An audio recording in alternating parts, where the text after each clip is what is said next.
Who are you? I am Selena, Dionysus of Catania, priestess of Sekhmet. I am the ultimate siren of Endor, and you, little lady, are trespassing on private property. She means him.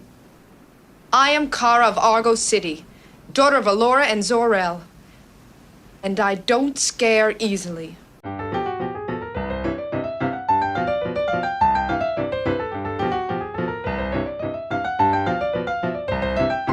Hello and welcome to Comic Book Movie Oblivion, the podcast about feature films based on comic books and comic strips that people have stopped talking about. We are your hosts, Jordan and Kumar, that's me. And me. And this week we are talking about Supergirl from 1984. Yes, we are. And we don't do pause the podcast No, we anymore. don't. Is that why we were pausing there? Yes. No. Well, we can just jump right into the jump comments. right in. Right, okay, so Superman, as we know, debuted in 1938 in Action Comics #1. Mm-hmm. Supergirl debuted in 1959.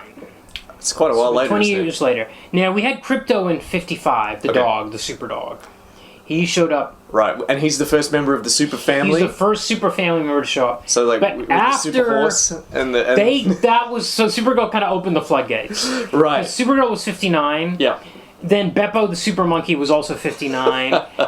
He was like a lab monkey, one of Jor-El's lab monkeys. I don't know how he got to Earth. I don't remember. I think maybe he just like was in the capsule and just like ran away before anybody noticed that there had been a monkey on board. I don't remember the story of Krypto. Anyway, Streaky the Super Cat or Wonder Cat was 1960. So it's a year later. Yep. But Streaky was like a magic cat, wasn't actually like a Kryptonian cat. And then Comet the Super Horse, 62. Comet also was not Kryptonian. Comet was a centaur that had gone to Circe in ancient Greek times. And she had put a magic spell. He wanted to turn completely human. And she made 2 potions. One would turn him human, one would turn him into a horse. And a rival magician had swapped the potions so that Comet ended up turning into a horse, and then he's able to telepathically communicate. The rival magician sent him off into space which is a constellation that's like a horse constellation.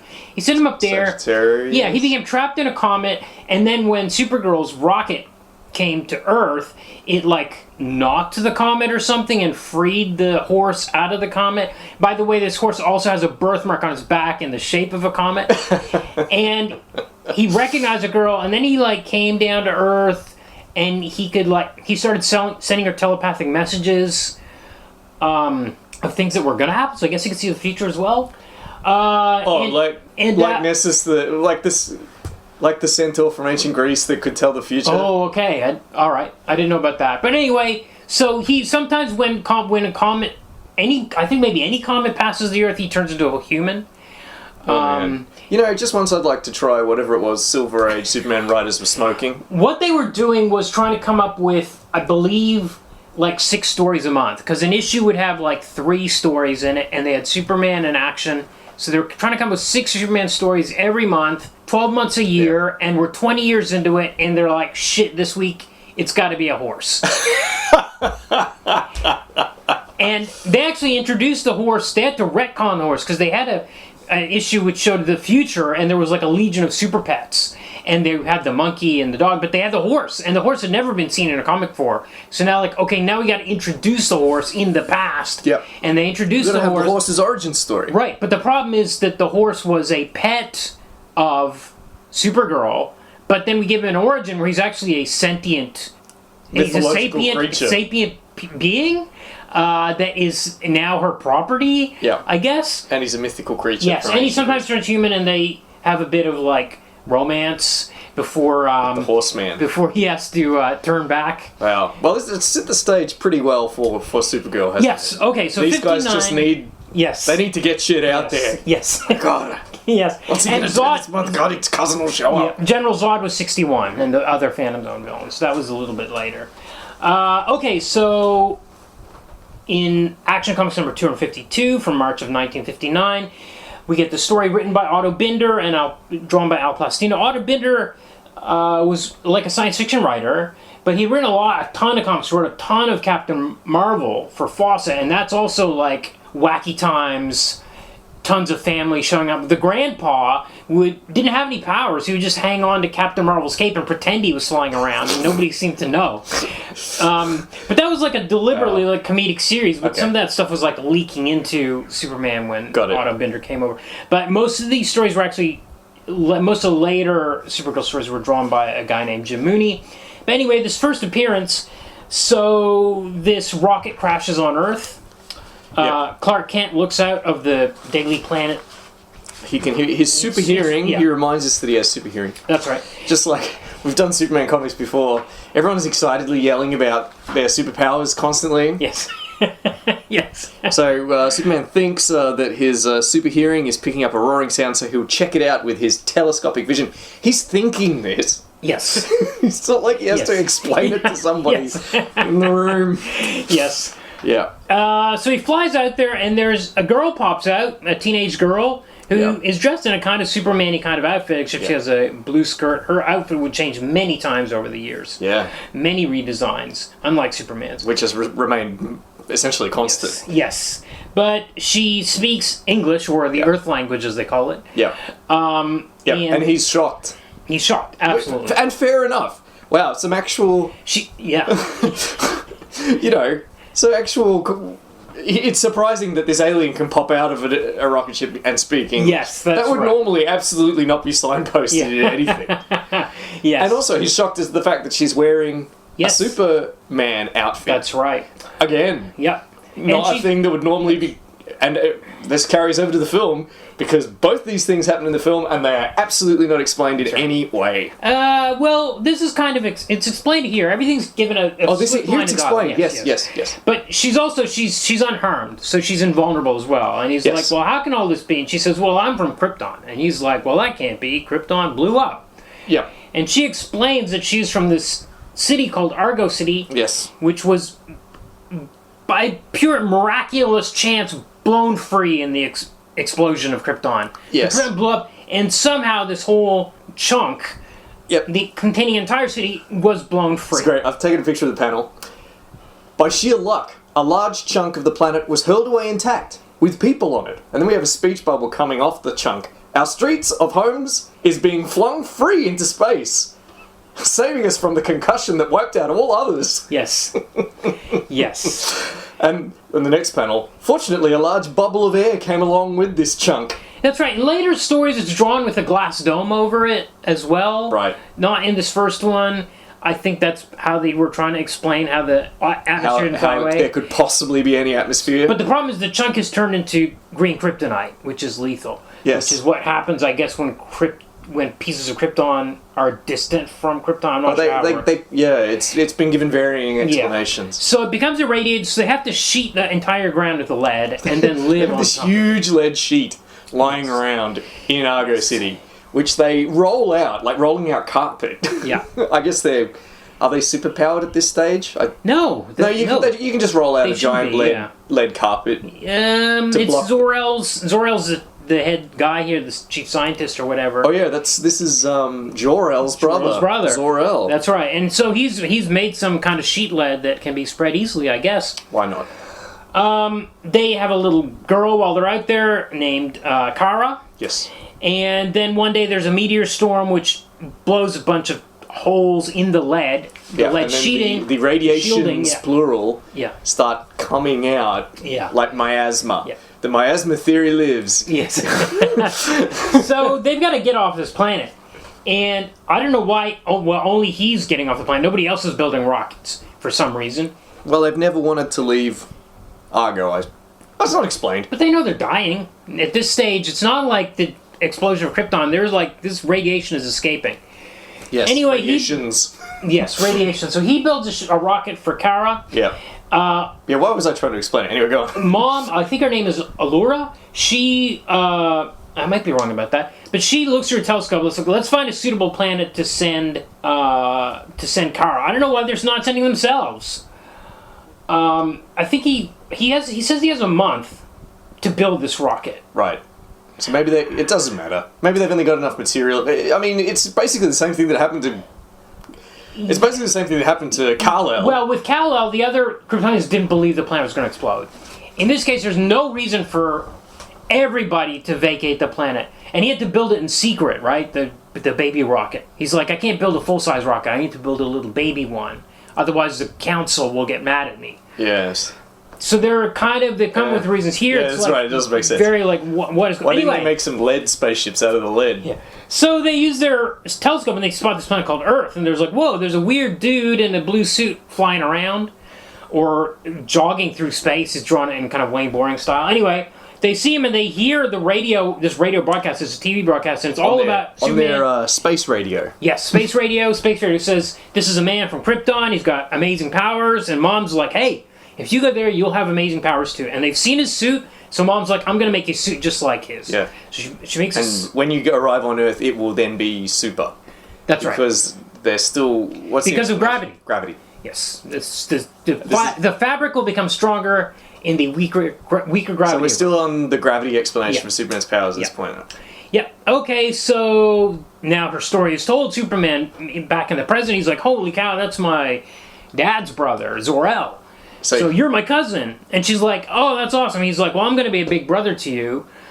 That changes a little bit later on, but he's like, I'm going to be a big brother to you. And she's like, great, can I move in with you? And he's like, well, that might compromise my secret identity.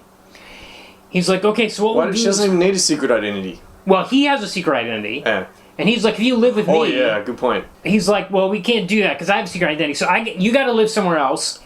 But he's also then assigns her a secret identity. Yeah, she doesn't need one. She doesn't really need one. But like, I mean, everybody has a secret identity at this stage. Yes. But she doesn't have any loved ones that she needs to protect or anything like that. Well, she will when she gets adopted, but she only gets adopted because she has a secret identity. Yes, that's true.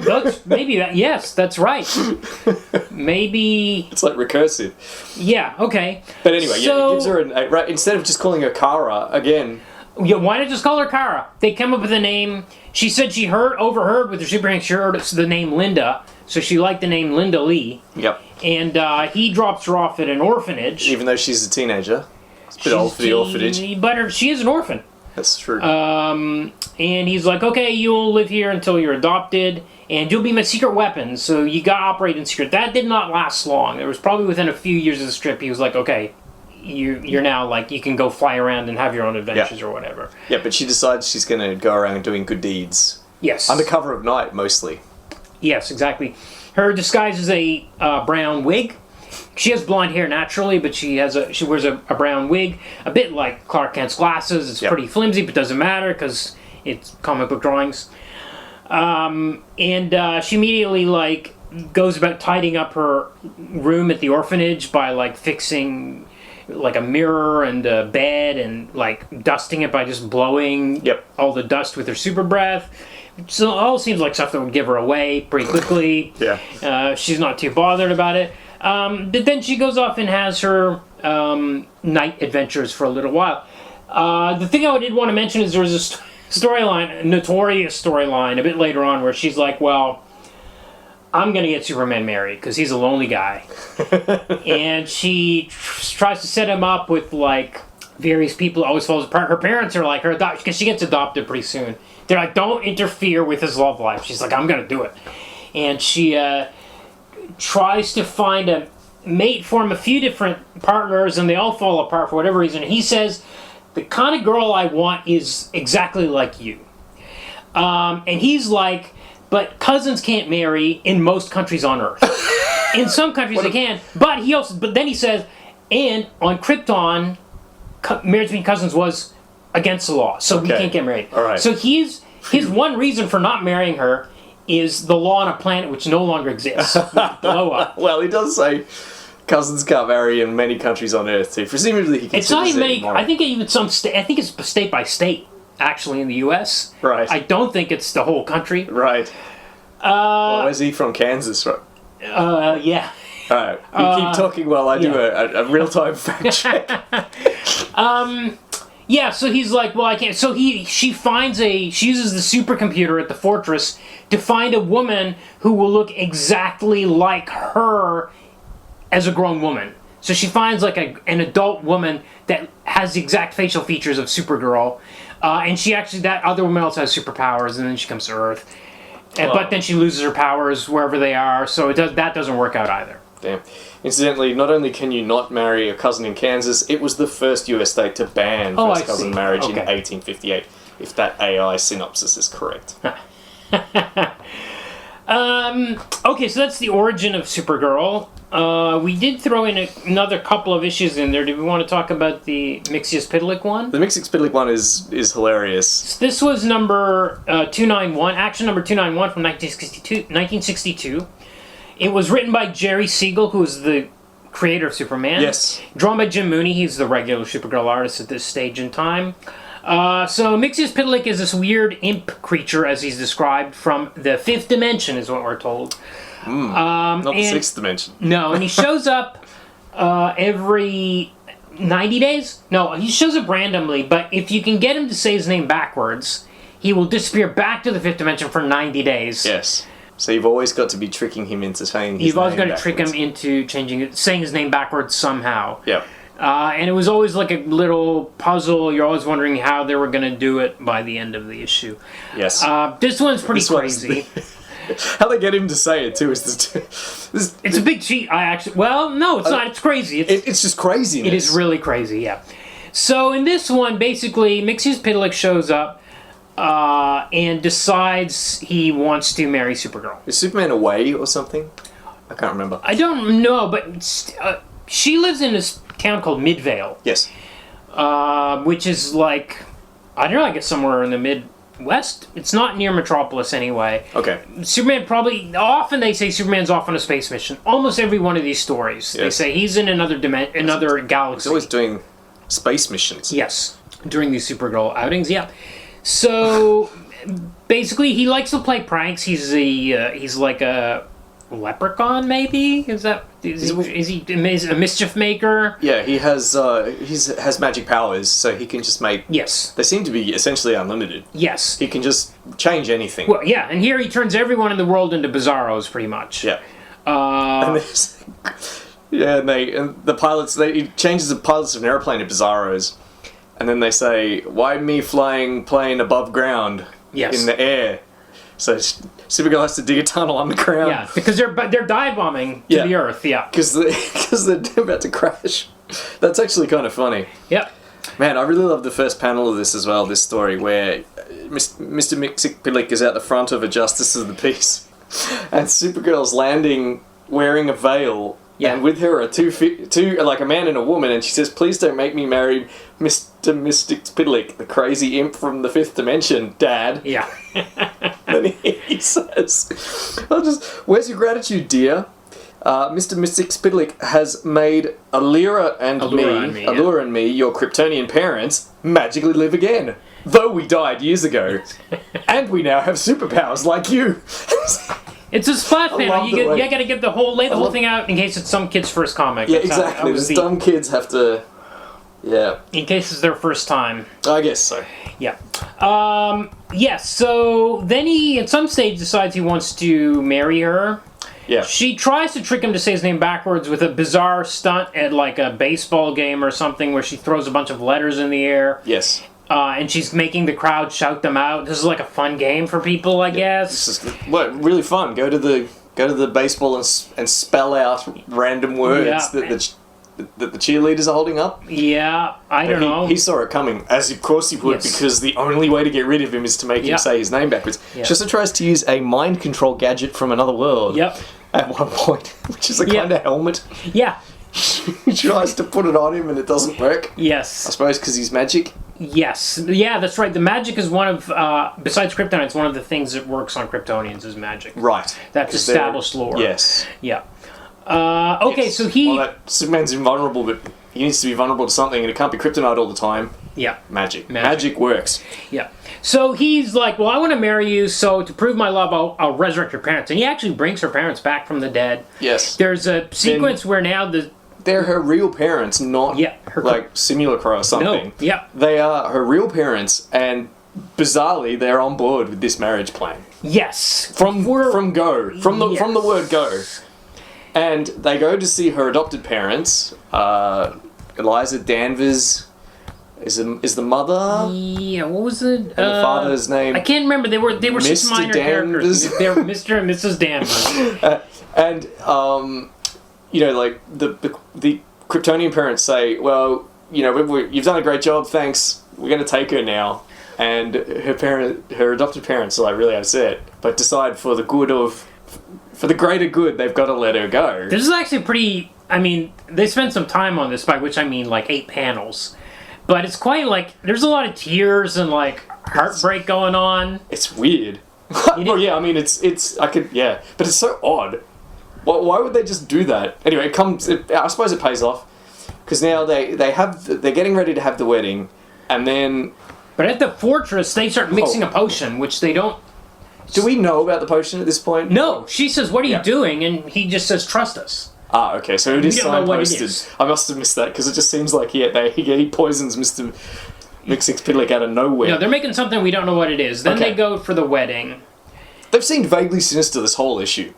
And and then they propose a toast before the vows are said. And they get him, the imp, Mxyzptlk, to drink the toast. And then they say your name backwards. And he's compelled to do it. Yeah. Because it's a truth potion? Yeah, it's a Kryptonian truth serum. A super potion. Yeah.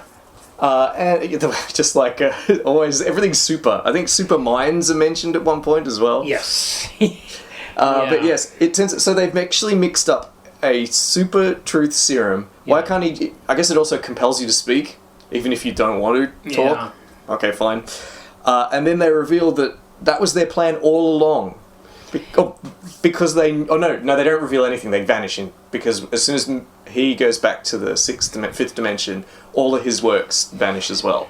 So they vanish too. Somehow they know that he needs to say his name backwards. Well... But the thing is, you can ask these questions, but there's always a line in there that explains it. Almost always, every plot hole is like, oh, we heard about this while we were in inner space or something. Yeah, there's always something. There probably is. So it's revealed that this was their plan all along. Mm-hmm. All along they planned to get her into a situation where she would be marrying him. And he would have to drink So he would have to drink a toast. He'd have to drink toast because it's Kryptonian tradition, which may not be true. They might just be lying about it. So he has to drink the punch, and that forces him to... And her parents gave her up because they knew as well that to trust her Kryptonian parents. Her adopted parents gave her up. That was not part of the plan, but they did it because they knew that was what was going to be best. I don't... For... No, there's a line. Right. There's a line where Supergirl says, "Oh, both sets of parents work together for my greater good. My adopted parents had to give me up so that my Kryptonian parents could go through with the marriage plan." So that means the Earth parents knew the plan? No, they didn't, but they made the right choice anyway. Right. Both her parents did the best thing for her under the circumstances. Until he comes back in 90 days. But he's always bored and moves on to a new scheme. Right. This is his second appearance, actually, although in The People's Joker, he was an intersex character. That's right. Mix. That's right. Exactly right. Did you read any of the Daring New Adventures of Supergirl from 1982? I did. Those comics were so 80s. They're very 80s, and I feel like it came out in 82, so I wonder if this is almost a movie tie-in, like they knew that the movie was in production. I don't think so, because... Oh, well, it's possible. No, I don't think so, though. Okay. Because... When was Superman 3... When was that made? That was 83. Ah, you see, that's when they were... And this comic came out in 82. Daring New Adventures. So Daring New Adventures it's written by Paul Kupperberg, art by Carmine Infantino. Infantino, I think, became a bit of a bigwig at DC, but anyway, I might be confusing him with Dick Giordano. Anyway, it's it's very 80s. They're trying to kind of update Supergirl, so she's going to university in Chicago. So we're assuming Chicago is to Midvale as Metropolis is to Smallville, I guess. So Metropolis is in Kansas, then? Oh, no, right, that doesn't make sense. It's on the coast, isn't it? That's right, doesn't make sense. Yeah. Well, whatever. It is, though. It is that. Yes. So, presumably, Midvale is in Illinois. Yeah, so she goes to university, and these are all really... They're really like episodes of The Facts of Life, in terms of her and her dorm mates and those kinds of interactions and romances happening. I read a few of the later issues. It only ran for about 2 years. Okay. But I read like around issues 13, 14, 15. She actually ends up fighting these, like, this neo-Nazi political group. They're called the New Social Reform Party. And they're led by this woman with cosmic powers. And they're actually like, they're like burning down synagogues and stuff. It's crazy. Whoa. And it turns out that this woman was actually the daughter of a Holocaust survivor who is her landlady, who's Supergirl's landlady. And this landlady thought her daughter had died because she found the Nazi records that said her daughter died, but actually she survived. And she hated her mother so much for abandoning her that she became an anti-Semite. And she also figured out the unified field theory. And by figuring it out, she's able to now, like, form black holes at will, alter gravity, all sorts of crazy stuff. Wow, that's just bonkers. Yeah, that's beyond normal 80s bonkers. Yes, they seem to be like, okay, we're going to ground this now. It's 80s. There's lots of facts of life scenes where she's like talking with her roommates and stuff, and romance with some guy who's a conductor in an orchestra or something. All that kind of stuff. But at the same time, it's still Silver Age logic for the most part. In terms of, like, when a supervillain comes along, she's got some sort of crazy powers. Oh, really? Yeah. Oh, right, where she can just invent on the spot. Yeah. I just find, how do you know when you're reading an 80s comic? There'll be some ham-fisted way to deal with a social issue. Yes. So, I suppose, like the anti-Semitism, although that seems way more over the top than usual for an 80s comic. At the first issue, he seems like, I don't know, like a crazy televangelist character. Yes. Yes. who's obsessed with people taking drugs and social decay. Yeah. And he's just ranting and raving about social decay, and he has this ward who's called Psy, PSI. Yeah. And she's pretty unambiguous Jean Grey ripoff. Yes. Yeah. In fact, they call her mutant, which I thought was a trademark of Marvel Comics. I don't know how they could. I don't see how they could get away with this. They say she was born with these mutant powers. Yep, she's got mutant psychic powers. It's just laid out right out there. Yeah. And actually, this guy looks like Magneto with the gray hair. I'm looking at him Yes, now. he does look like And his Magneto. whole plan is to kill 1 million people, or kill the people of Chicago for reasons. to cleanse the world, or that to will save it somehow from decay. Yeah. And then later on, he turns into the personification of decay. Yeah. When her powers are really vague. Yeah. She's psychic, but she's like the Omegahedron. She can just do anything. Yes. Anyway, and the art's very kind of 1980s too. Those. Yeah, and I like Infantino was mostly like he was known for being a flash artist.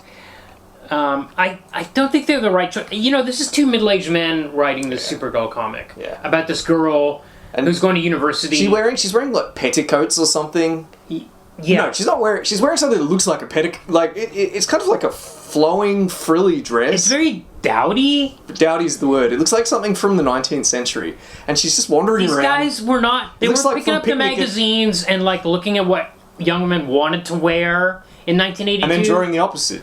Yeah, that's what I'm saying. They weren't looking at those magazines. They were just like in the DC offices. It's like what thinking, they I think I understand 18-year-old girls. Yeah. Yes. This is not very good. These comics, although they are very They're very nice. As crazy as all the stuff from the 60s was, I mean, that was fun for being like, what the hell is this? And this is like strange old man trying to sound hip. Trying to be serious and trendy. Yes. And it comes off so much worse than the writers in the 60s that had no respect for the people they were writing for. Exactly right. Exactly right. Okay, so shall we move to the movie? Yes, let's do it. Okay, so we haven't done any necrocasting in a while. I can't remember what the last one we did was. But the director of this movie passed away, I think 3 weeks ago. Yes. Jeannot Szwarc. I didn't look up the pronunciation of his name. French director. He directed a ton of Smallville episodes, like 15 I or did 16, see that when I looked him up, as well as Jaws 2. Yes. That was that's what got him this gig. Right. Because that was a smash hit, Jaws 2. Oh, interesting. Well, okay. So this came out in 84. So as we said before, Superman 3 came out in 83. Yes. Then this comes out. Yep. This falls on its ass, and then Big the time. Salkinds sell the rights to Canon. And then we get Quest for And then we Peace. get Quest for Peace in 87. So it took a while for Canon to get off their butts and do that. Yes. Written by a guy named David Odell, who had written The Dark Crystal. Yeah, I saw that. That's amazing that he wrote The Dark Crystal, which is great. And had done a ton of work with Jim Henson and Muppets stuff, Muppets TV series, etc. And the story, the plot of this film, it seems to have suffered from some cutting. Mm-hmm. Some pretty serious cutting. In its original edit, it was something like 135 minutes, Okay. which is really long. Well, I've heard about the... Okay, so it's 2 hours and 5 minutes, the standard cut. There's a Blu-ray with 20 extra minutes, and apparently it's mostly just the scenes are like longer. There's very little that's cut that... Yeah. See, that's matters. the thing. I don't really see how... Sure, it's already really long. As you said, 2 hours is pretty long. And so the original one was, what, 20 minutes longer? It's 15, mostly 20 just minutes longer? additional... Apparently there's... The version we watched, we get some of those cut scenes. Okay. The aerial ballet, I think is one scene it's called, where it's the scene where she first arrives on Earth and she just sort of flounces around making flowers bloom and crushing rocks. That wasn't I'm in sure the I've seen theatrical. It wasn't in the theatrical edit. Oh, apparently. okay. Well, the theatrical edit was even shorter, I think. Maybe Okay. only 105 minutes. Oh, okay. Okay. But yes, so I don't see how the guy that wrote The Dark Crystal could have written this mess, because it's terrible. Well, also he wrote Masters of the Universe for Canon in 87. Right. So there's some kind of confluence of energies happening here. Okay, opening credits. Apparently the credits cost $1 million or something like that, I heard. What? I didn't see They're that. very sparkly. So top credit is Faye Dunaway. Right at the top. Much like Gene Hackman in Yep. 78. Yes. Top, or even, Jack Nicholson in Yeah. Batman. It's the same. Oh well, yes, but it's the same formula that's worked for them. Hire the villain Yes. first and get big names. But even more so than those movies, this is a stacked cast. It's amazing. It is unreal. So we got Faye Dunaway first. We got Helen Slater. At the time, I believe she was 19 years old. 19. She'd just come back. She'd done a year at the New York High School for Performing Arts, which is where Fame is set, if you're familiar with Fame. Yes. So she did a year there, and then I think that as soon as she got out, she auditioned for Pretty much. Supergirl. She'd done some ads, I think. Right. And maybe a very small amount of television work. Right. But okay. yeah, they're essentially trying to do again what they did with Christopher Reeve. Yes, but he had been on like soaps and stuff. He was a known quantity. A little bit. He had more acting experience than she did. She's like fresh out of school. Yeah, that's true. But broadly similar. Taking an unknown. Yes, Want yes, to make yes. him a star. And she's they very- don't have to pay him as much. They She's pay very her pure and innocent in this. a little too pure and innocent, because she has to be a bit more confident when she's Supergirl, and she can't quite pull it off. Yes. But she's very fresh-faced, Yeah. very beautiful. Yeah. She's gorgeous. Yep. And by the way, she also showed up in Smallville playing Lara, Superman's biological mother, and she Yes. showed up in the Supergirl TV series as Eliza Danvers. Eliza Danvers. Yeah. That's right. A couple episodes. Hart Bochner is in this movie. Ellis from Die Hard. Yes. The cocaine man. Do you know who else he was? Do you know he's been on the podcast before? He has in Mask of the Phantasm. That's right. I Well mentioned done. it in that episode, I think. I think I brought it up because he's a Canadian actor as well. So He was Councillor Reeves, the corrupt councilman. yeah. Yeah. Peter Cook is in this movie. Big time. He was 2 weeks ago. He was He's in on Barry the show. McKenzie. Yeah. It was like we're never going to see him again. He's Nope, back. there he is. He's back in a major way. Yeah. Mia Farrow's in one scene. Rosemary's baby herself. yeah. Or Rosemary's mother. Rosemary, actually. Yeah. Yeah, and this is 84. She's still like she's still a star. She's got very high high in the Oh yeah, credits. she's a big star that they've got. Even though she's only in it for like 5 minutes. I think a lot of the budget went on hiring these people. Yes. Faye Dunaway is still. She'd done Mummy Dearest, Right. so her star's on the wane. Okay. Okay. Because that was a famous dud. Right. Okay. No more wire hangers. but she's still a big name. That's why she's leading it. And of course, they've got Peter O'Toole. Peter O'Toole's in this. Lawrence of Arabia is in this movie. He seems like he's only going to be in one scene, but he actually comes back. Surprisingly, comes back later in the movie. I was surprised by that. seems a lot drunker the second time in his second sequence, but that's okay. He's supposed to be kind of out of it, I guess. He's dissolute. He's a wreck at that point. He's Yeah. been stranded in the Phantom Zone. Yeah. And he's actually drinking something. He calls it We gotta- squirt. No, he says squirt in a really gross way we'll talk about when we get to it. I just want to mention the last name I want to mention in the credits is Marc McClure, who has come back as Jimmy Olsen. Yes, so that's his second appearance. Yes. He's the only, I think, actor that's in all five. Five, right. All five. Yeah, and at this stage, he was, I think, also 19 or 20 around, maybe 21 when the first Superman came out. So this is 6 years later, so he's getting up there. He's getting long in the tooth, 27. especially since he's hanging around with high school We'll talk about girls. all this when we talk about it. But I just want to mention, he's also, as I probably mentioned in the Superman episodes, he is in Smallville in one episode, and he did show up in the Snyder Cut as some sort of cop character.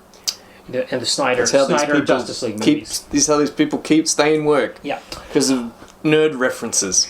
So it opens similarly to Superman 78. Except we're in outer way space. crapper. Really, okay. So we're in the city Argo.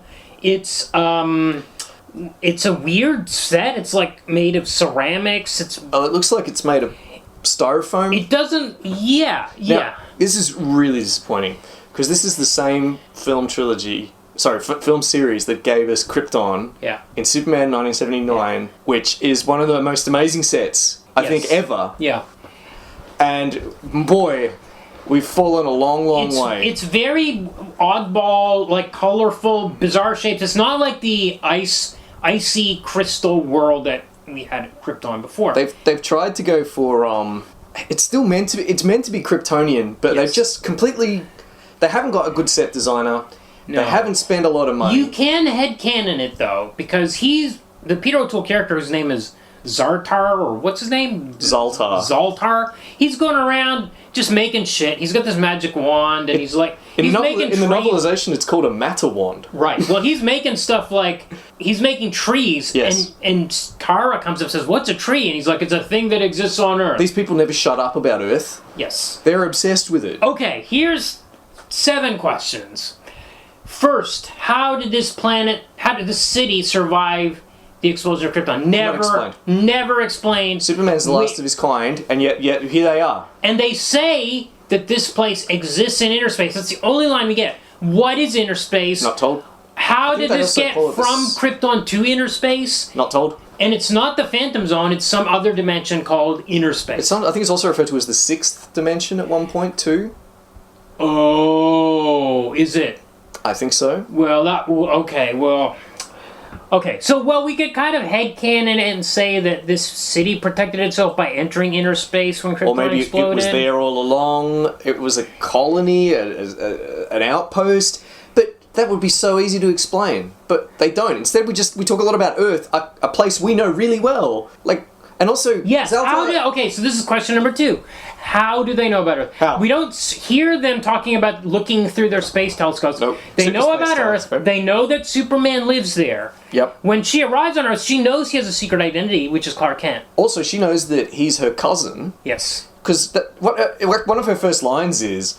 Zoltar says, I'm thinking about going to Earth, you know. Oh, no. He says it's a tree from Earth. And then she says, quote, Earth? You mean where my cousin went? Yes. And then he talks about going to Saturn or Venus. What?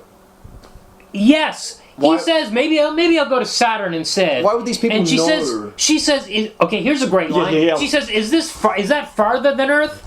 And he says, child, didn't you study your 6-dimensional geometry? Now, wait a second. Or maybe that's where I got 6th dimension from. Well, they talk about 6-dimensional geometry all the time. Yeah. What about orbits? Where is Saturn's orbit in relation to the Sun, and where is Earth? It might be farther or it might be closer depending on where you are in the solar system or in relation to these planets. Here's another thing. If you're not in the same solar system as Earth, Saturn, and Venus... That's right. They are on top of one another. Yes. In terms of like a galactic distance. Yes. It's like... Yes. All of that. It is, and then the dialogue we get from him is all gobbledygook. Everything these Kryptonians say is nonsense. It's like placeholders that they wrote into the script. It amazes me that David Odell, who had written Dark Crystal, wrote this. Yeah. Maybe fantasy is easier for him because this is... Well, this is a very fantasy kind of movie. Exactly. It's not working in science fictional terms. No. It's like... That's really disappointing to see too, because it's all fantasy stuff. The baddies are wizards and witches. They have this thing that goes to... He has a spaceship which will take him to Earth, which he calls the binary chute. Why is it called the binary chute? Do you know what any of these words mean? No. They're just throwing these words them out. around. Six-dimensional geometry. Six-dimensional geometry. There's later on, there's a vortex, a maelstrom vortex or something. Yeah. Like, that's kind of a tautology. You know, if I'm remembering correctly. Like, yeah, he's just throwing out jargon. Not even, you can't even call it jargon. No. It's just nonsense. It's just nonsense. Word salad. Absolute word salad. Now, he has stolen one of the two power sources of Argo City. He says there are two power sources. He has one in his hand. It's a little ball. They call it the Omegahedron, which spins around in a little... It spins around in the palm of your hand. Yeah. And it's glowy. It looks very cheap, like a toy you'd get from the fair. All the everything looks like it came from Toys R Us. All the wands and stuff. Yep. And anyway, it's one of the two things of Power City, and she says, you stole it. He says, I borrowed it. Now, how hard or easy is this thing to get your hands on if there's only two things that are powering the city? Why can you carry it around? He's just walking in like Elon Musk and says, I'll just take this. Well, he founded the city. And okay. Even though he doesn't deign to rule it, because there's a council in charge, he's a person of great importance and can presumably just go where he likes. And she says an omegahedron, which means there's more than one. Does that mean the other power source is an omegahedron? I'm sure there's two of them, yeah. Okay. And they power it, the city. Okay, well, he gives her the wand. When he's playing with his wand, he makes her a little like a bracelet. Yes, with a berry that lights up. Yeah, no, that's it. And he's like, here, go play with this. Because he's been working on trees. This set is so ugly. And also, you know how everyone's wearing cool robes with that amazing in the first one? Yep. Sorry, in 79, we talked about this in the episode, but their outfits are amazing, and they've got them to fluoresce or something under the camera. Yeah. Here, people are wearing what look like art smocks. Yes, and they don't have any of the family crests on them, which is a bummer. Well, I guess they're just people living their lives and not counseling. I guess. But like it's crap what they're wearing. Yeah. They look like they've been painting in them. Yes. They look like cheap, nasty, woven, kind of like, it's such I can't believe it. So they want it to be crystal spires and togas, but it's actually polystyrene spires and art smocks. Yep. So she takes the wand, which has been given to her by Zartan or whatever, Zaltar, and she starts making this little dragonfly, but it's just an object. She needs to power it for something. So he secretly passes her the orb. Yeah. She uses it. He's a shit stirrer. She uses it to animate the dragonfly. Sort of like a dragonfly, yeah. The dragonfly flies out through the wall of the city, which is just a flimsy, it's like saran wrap. It's just like... Yes. That is what it is. It's just... Anybody that fell into this thing would just like... Anyway... Well... No, I'm not going to defend this movie. Yeah! People were punching holes in it all the time when they tried to lean on it. But I will say, it probably doesn't matter, because when she punches a hole, she goes flying towards it as if she's going to be sucked into space. The orb is sucked into space. Yes. Everybody else seems fine.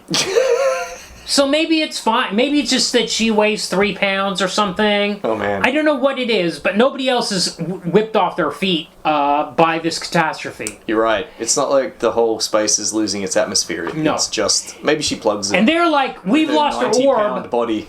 Mia Farrow's like, we've lost the orb. The city will only survive for a few more days. Unless we get it back. So with one orb, you can only last 3 days, but with 2 orbs, you're fine. Forever. How does these power sources work? They power each other. It's some sort of cycle, and that keeps the city going. It's a perpetual motion device. Perpetual powering motion machine. So Peter O'Toole's immediately like, well, I committed a crime, so I have to go to the fan zone. Well, first of all, he says he'll go and get the Omegahedron. Incidentally, those words mean nothing. Omegahedron. Yes. Well, hedron just means any shape with planes. I would also say, I'll go get it means nothing, because how's he going to get it? Well, he's gonna this is a ship. big question. Well, I think, okay, yeah, to be fair, but I think it's pretty clear he has that vessel. He's yes, going the to use... binary chute, which turns out to be a capsule. I think the chute is the actually tunnel the that tunnel. it goes through? Okay. And the ship is what enables you to travel through the binary chute. Okay. Anyway, so he's going to go get it. I mean, he shouldn't have been playing with the Omegahedron, and he probably shouldn't have given it to a child. But he didn't lose it. It was Kara that lost it. Yeah. And now he says, no, it's right, I'll make this right, I'll go get it. While he's talking to Kara's parents, she steals the ship Yes. and just takes off in the binary chute. Why? Maybe Why? she felt it was her responsibility since she lost it. Well, she could have talked about it with somebody. She just stole it. Instantly, she's doomed everyone. First of all, she's doomed Zoltar to a horrible death in the Phantom Zone. Because now that now that his ship's gone, he feels compelled to go to the Phantom Zone and kind of like live forever in misery, it seems. I think that's what happens. So not only did she lose the Omegahedron, she cursed Zoltar. It wasn't even really his fault. Yeah. To this nightmarish half-life, along with General Zod and Yeah. and the others. Yeah. Well, those guys escaped already. But Yeah. every other Phantom Zone criminal should be in there. Yeah, they're still in there. We even get a line in it. He mentions them. He says his neighbours are all the worst criminals, and they're still here. Okay. So off he goes, and she goes into the binary chute. I think Zoltar mentions that she'll be the forces in the chute. They think the forces in the chute will tear her apart or destroy her or something. Okay. And he says the ship should protect her, but she'll be changed. Oh. That's the only explanation we get for what happens next, which is that she has a sort of real 2001 kind of journey. Yeah, a bit like we had this in Superman. It is 1 like Superman 79. It's true. Yeah. And then all of a sudden, without a transition, there's sort of like a snap cut, and she's wearing Supergirl She has outfit. put on a Supergirl outfit. And she's also got makeup and platinum blonde hair. Where did the Supergirl outfit come from? Where? Why? Why? Big question. Why? Why did she decide I'm going to make myself Supergirl outfit out of the zero materials? Are there materials in the orb? Nope. In the capsule? It's meant... No, that she doesn't make anything. It just appears on her. Also, she's now got lipstick and superpowers. Right. So, I guess we're meant... The explanation... I suppose, based on that one line Zoltar gives us, it's the binary chute that's given her powers and an outfit. Okay. It's exactly like Superman's because she doesn't know about... She hasn't been studying him and learning English. This is a question I have. She knows her cousin. She knows his name is Clark Kent. She knows these things before she gets to Earth. Yeah. Does she know what he wears? They're aware of Earth. I mean, Zoltar certainly is. They know what trees are. They know what dragonflies are. Yeah. He knows what a tree is. But, I mean, they just speak English. But then so did Jor-El. Or maybe he was Well, no, speaking Jor-El Kryptonian. didn't And it was a necessarily, conceit but Zod, when we get to Superman 2 someday, Zod and the Phantom of the Villain speak English with no explanation. Yeah. There is kind of an explanation in the comics because they can see what's going on in the world through the window. Well, in the comics, it's like these Silver Age comics. They love to over-explain, don't they? Yes. But it's not always a bad thing because we know how she could speak English. That's right. She studied it through the Super Space Telescope and the space radio. That's right. This version hasn't done any of those things. But they know all about Earth, and it's a question of how much. And this will come up again and again in the movie. All about Earth, though, does she? Because she constantly This will come up confused by again stuff. and again. Yes, It's so a real dumb. Howard the Duck. What's a pizza situation? Okay, so she's going through the space vortex. She suddenly gets a Supergirl costume. We don't know why, how. So lazy. Why does she want... Anyway, meanwhile, on Earth, the orb, the magic orb, falls out of the sky straight into a bowl of, like, guacamole of this picnicking couple who just happen to be two witches. We've got... A witch and a warlock. A witch and a warlock. We've got... Peter Cook as Nigel, who seems to be mentoring Faye Dunaway as Selina. Yes. And he's like explaining to her, she says, I want to take over the world. He says, to take over the world, you have to become invisible. Yes. And he's like, you need Eye of Newt, you need this, that. Okay. You gotta put black beans in so there. many fucking questions. Yes. Why do you need to be invisible to take over the world? What are the chances of this magic orb falling into her pate or whatever it is? It's a bit like Spider-Man 3 when Venom appears right where Peter Parker is. Yes. What a coincidence. Yes. these people, yes. Time to mention the novelization again. Okay. I won't mention it too much because it's... Well, you haven't mentioned the fact that you owned it as a kid and used to read it. So it's like, we talked about me reading novelizations of films before. I just read all the time as a kid. Anyway, I had the Supergirl novelization and I read it a bunch of times. Yep. And written by a woman whose name escapes me. Okay. But it's a pretty good job. And looking back now, having seen the film, because I've never seen the film before. Whoa, okay. This is the first time I'd ever seen it. Okay. Even with the hazy kind of 30-year-old memories of the book, I can see that she was putting in a lot of effort to try and make it make sense. Yeah. Because I remember this scene, and even to a kid, it was clear to me that Nigel was a huckster. Right. Trying to get in Selina's pants. Right. He's not really... Or he's kind of like a warlock, but he's a warlock like... not like Alan Moore. He's a warlock like that character in... Is someone who uses kind of like a magic just as kind of a way to get laid. Yeah, right. Okay. To kind of like prey on... Yeah. As a way to get money and sex. Yeah. But magic's not real. Right. Kind of reading the novelization, this seemed clear. Okay. And that's what this... How she presented this patter about the head of a hanged man and you put black beans in his eyes and ears and then you will become invisible and then you can control the world. It's just all this stuff that he says. Okay.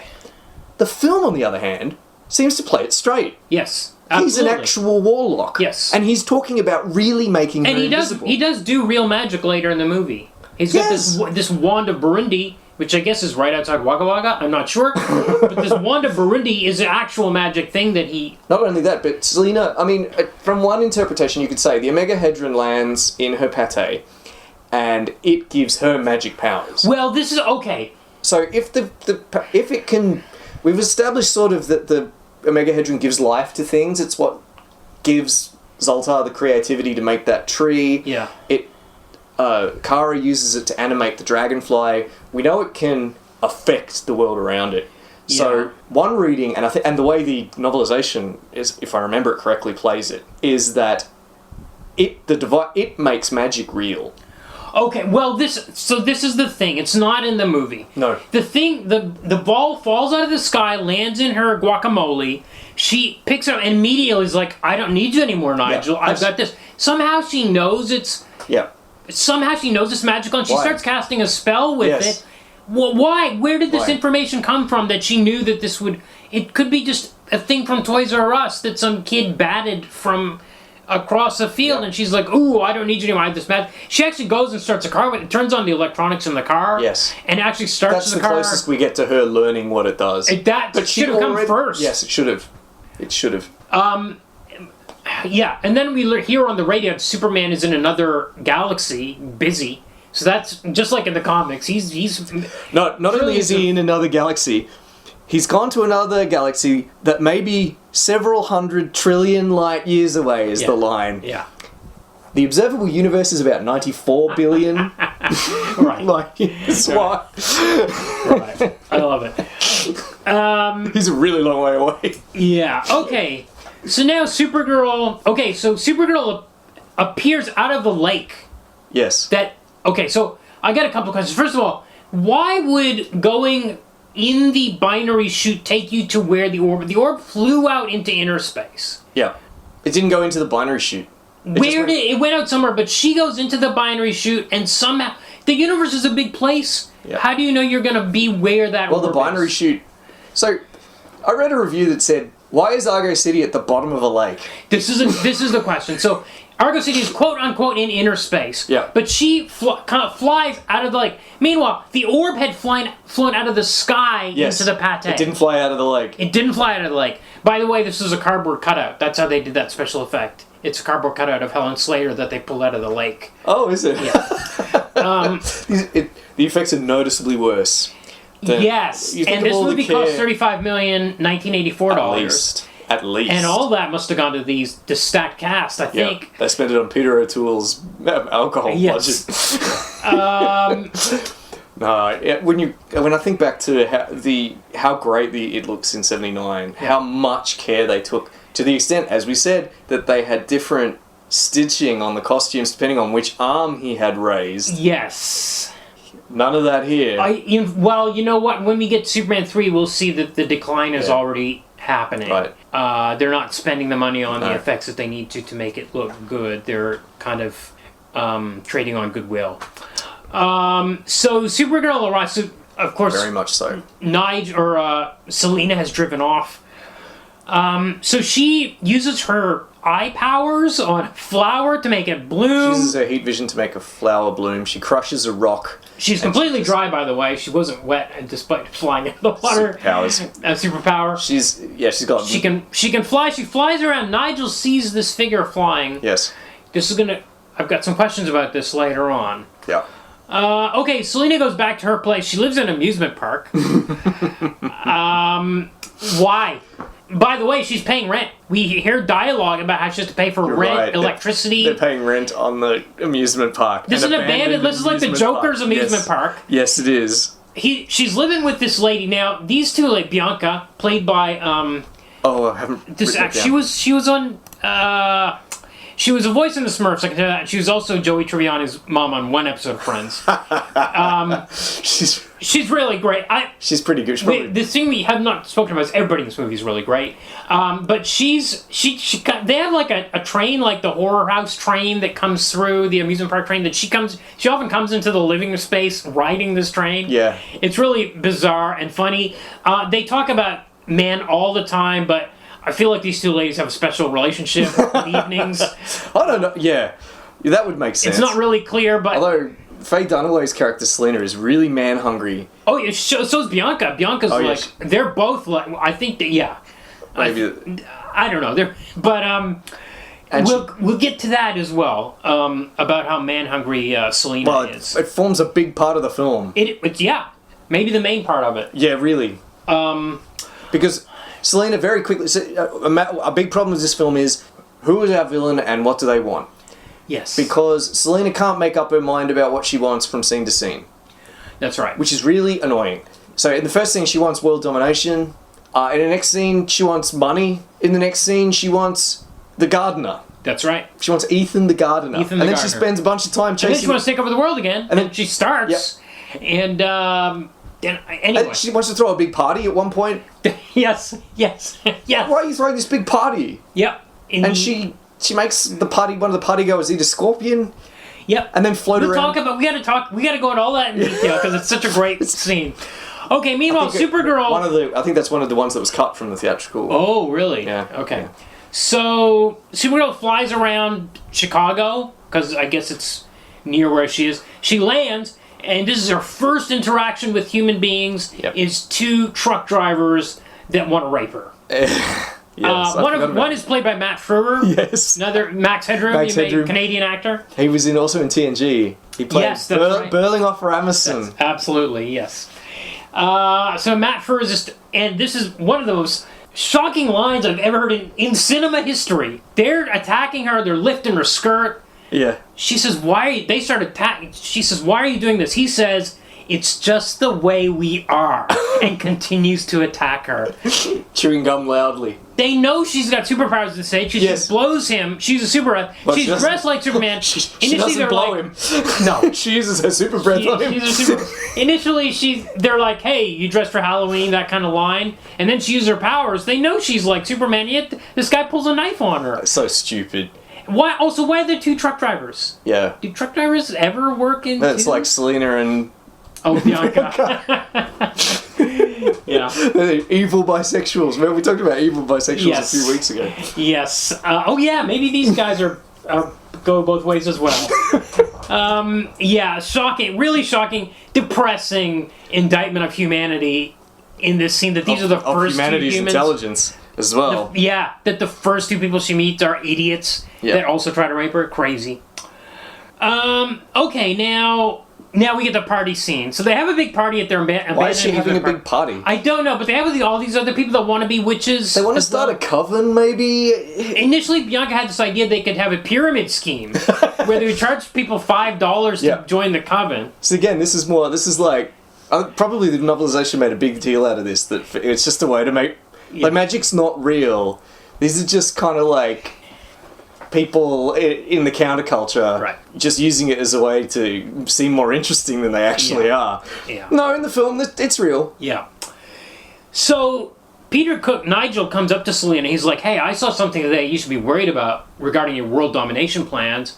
And it was red and blue and it flew in the sky." Yeah. That's the line. What did he mean?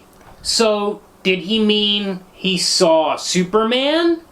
Or did he mean I saw a new Superman? Well, he knows with a it's not Supergirl? Superman. Does he know that? Well, he might not know that. He might not know that, but he doesn't say, "I think Superman's hanging around town and you're going to be in trouble." Yeah. It's very vague. Yeah. Well, it doesn't really go anywhere, does it? It's a shame, because if they played it another way, he likes to be knowledgeable, Yeah. and he wants Selena to come back to him. Yeah. Because he's besotted with her. Yeah. He's trying to sleep with her. Yeah. So if they played it better, he could have been trying to Yeah. intrigue her with this possible threat. Yes. You know, because she might have said, "Superman's away. I heard it on the radio. He's in. Right, exactly. He's several dozen universes away." Yeah. Well, she dismisses But him anyway. That just doesn't go anywhere. He goes so off and whatever. talks to another woman. She gets jealous about that, and then she turns something that woman is drinking into Scorpion when she accidentally eats, and then she flips her upside down, and she's spinning around, twirling. It's actually a wild special effect. I feel like a lot of effort went into this. It was a cool special effect, and it's kooky. It's very Silver Agey kind of. It's something like Mix's Pitlick Yes. would turn someone Yes. upside down and make them spin around. There's also a scene And like what- this in Superman 4 as well. But and anyway. why does she have this power? I mean, because in later, because she's just pointing. She's just now. Here's the question: how witchy is she? Yep. Is this? Because in later scenes, she has to do magic spells. Yeah. She has to read grimoires, Yes. and she has to chant out loud. Yes. And do rhymes. She's later in the movie. She's just teleporting people back and forth. Yep. With zero effort. Yep. Oh wait, she does need the Oh yeah, you're right. Yeah. By the way, the orb, when she brought it home, she put it into a container which she had on her floorboards, Yeah. which has a special name, but the container is She goes with exactly the casket right of shadows size. or something like that. It's exactly the right size. Yes. I don't know what she had in the container before, why Yeah. she owned it. And I think it's made of lead, so because it stops. I think that's a key point. Yeah, it which stops but the they don't emanations they of don't the- explicate that. No. But I think that should have been a line in there saying because it's lead. Supergirl can't see it with X-ray vision, and also when the casket is open, her bracelet that Zoltar made for her lights up Why does it light up? because it's reacting to the. It's made of the same. I know it's reacting to the orb, Right. but why is it reacting? He just made a bracelet for her with a little bean on it, and the bean now blinks like a radar, with a proximity detector, whenever the orb is exposed. It's made of the same substance as Argo City. The old powers Argo City. It powers the bracelet. I'm okay with it. Okay, so But he didn't- any of those trees that he made, for example, using the orb, would also glow in the presence of the orb. I'm gonna say anything yes. made by the orb is going to glow. I'm going to say yes, but also yeah. Although it's just the berry that lights up. So perhaps Yes. the berry was a light or something. It was meant to glow, but it doesn't matter. Meant to It's a glow? homing bracelet. Meant to glow before the orb was lost. Yeah, I would say that. He was like, "I'm going to lose." Doesn't it glow in that lost. scene? Doesn't it glow when he first makes it for her? Oh, maybe I missed that.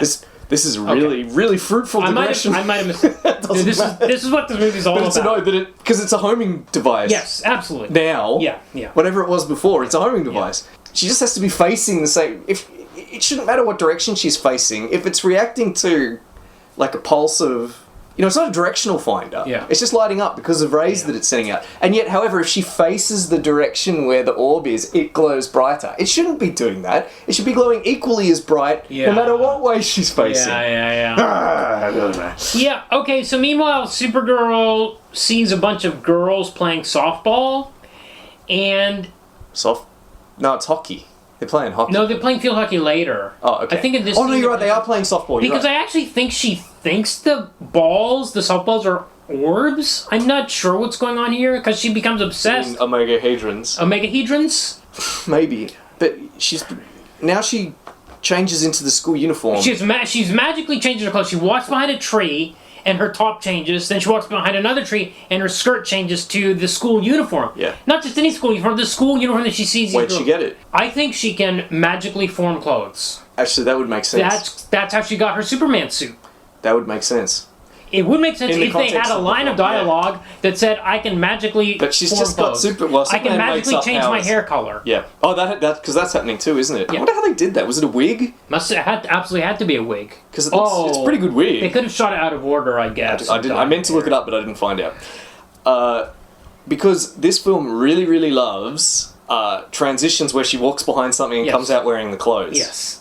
And as you say, at the start, she sort of does it plausibly, like she walks behind a tree. This is not plausible.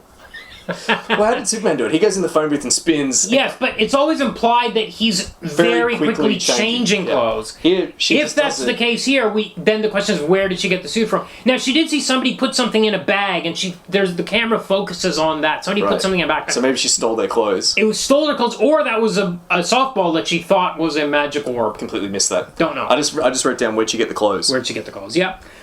Okay, so she decides... sorry, go ahead. I mean, it's fine, but later on, there's quite a good transition where she lands in a tube, Yeah. like a large tube, and in like a construction yard, Yeah. and comes out the other Yeah. end in her school That's like a uniform. Superman kind of change, which is good. That's that in probably the Superman best series.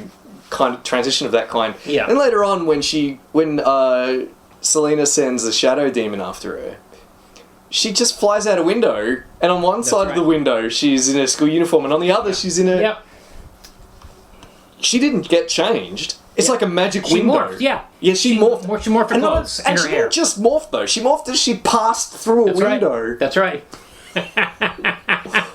Why? Well, I know why. It's so they could do this effect. Yeah. But what if we were standing at a slightly different angle? You know what? I actually think there's something...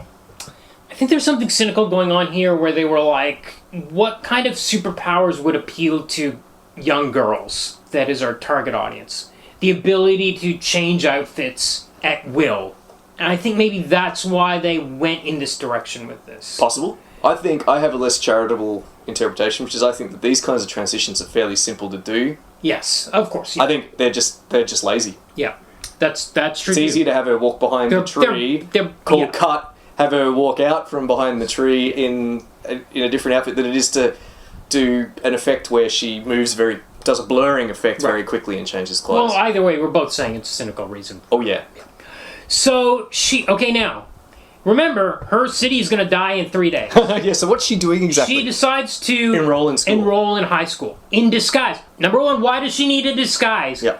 Live as Supergirl for 3 days, find the magic orb, go home. She says she has no problem buying new clothes at one point. Yeah. With what? With what money? I don't know. I think that's a lie. But... Oh, okay. But... Exactly, but why would you even buy new clothes? Why don't you just stay as Supergirl and fly around and find that goddamn Don't go to thing? high school. Why are you going to high school? Yeah. Okay, she goes to high school. She walks into the dean's office. The dean says, "Who are you? I've never seen you before." I guess he knows the face of every student.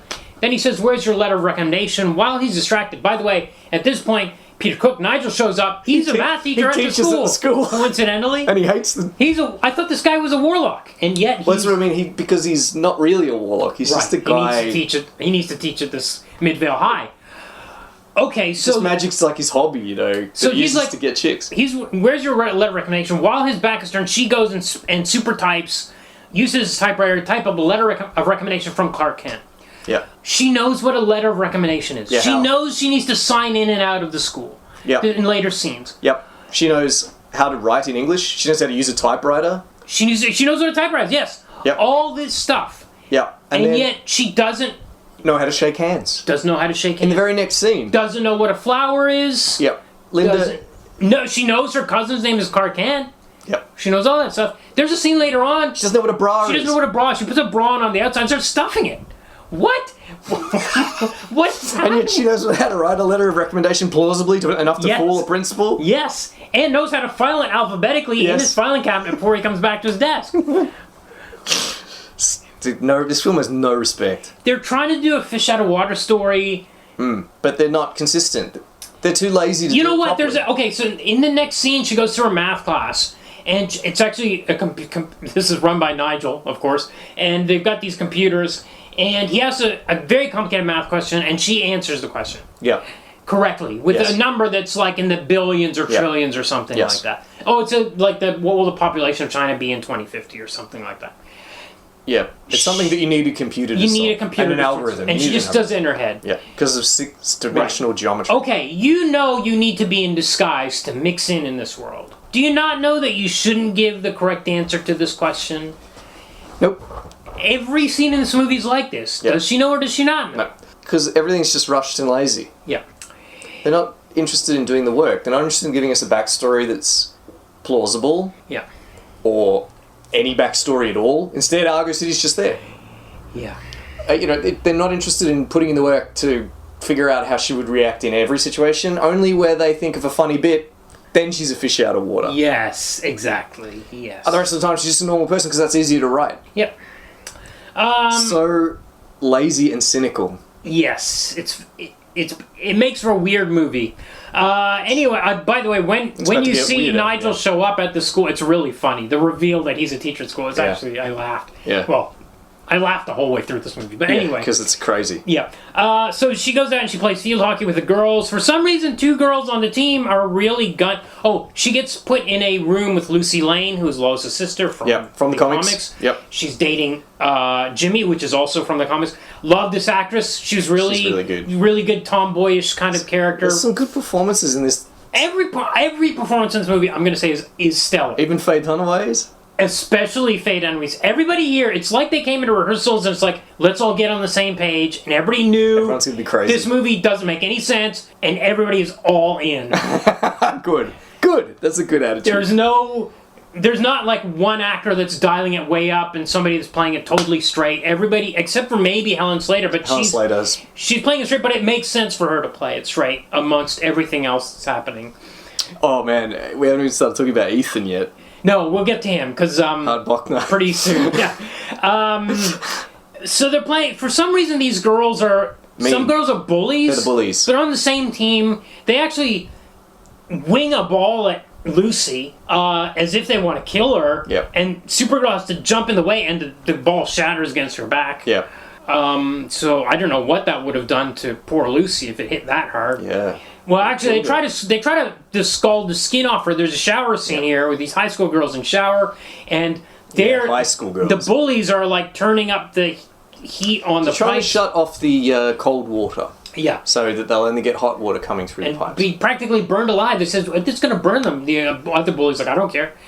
And So they lose a little skin. so Supergirl sees this with her X-ray vision, Yep. and she uses her heat vision through the wall. Yep. Doesn't affect the wall, but it affects the pipes. The Yep. pipes all burst Yep. and spray those girls, but it doesn't affect the water pressure in the shower. That's right. It doesn't make sense. So she make a tiny hole in the wall in order to send the heat ray. Did she burn a hole in the wall in order? The wall seems unaffected. Yeah, It was like a skip ray. The ray skipped the wall. Yeah.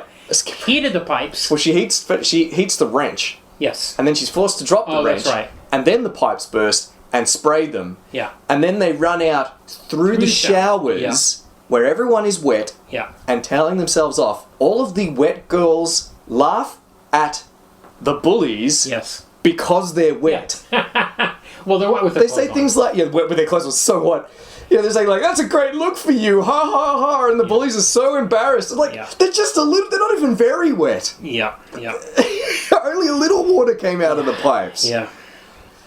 Yeah. Incidentally, in the novelization, those two characters, the bullies, get a whole backstory. Oh, wow. It's like it's like the Howard the Duck novelization. Right. Like they're called the Mad Pair, and they have all this stuff about them. Wow. Does it? Yeah. Okay, meanwhile, Hart Bochner, as Ethan, is out there doing some landscaping. He cuts a branch off a tree and then, like, paints the Stump. stump? Yeah, he's sealing the stump. Oh, he's sealing the stump? Yeah.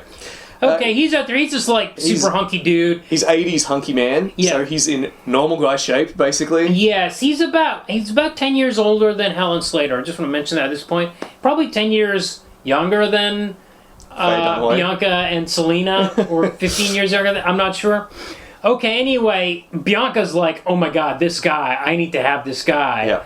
Faye Dunaway suddenly has eyes for him too. It's funny seeing the standard of male beauty, how much it's changed. Well, I don't know if it's changed. It's just in Hollywood, people In get Hollywood, so jacked yes, now. yes, absolutely. To the extent Yeah, it damages it their would health. not be this guy. And he just looks like, I mean, he's got muscles. Yeah, and He's fit, he's a handsome fit. dude. He's not carrying any extra fat.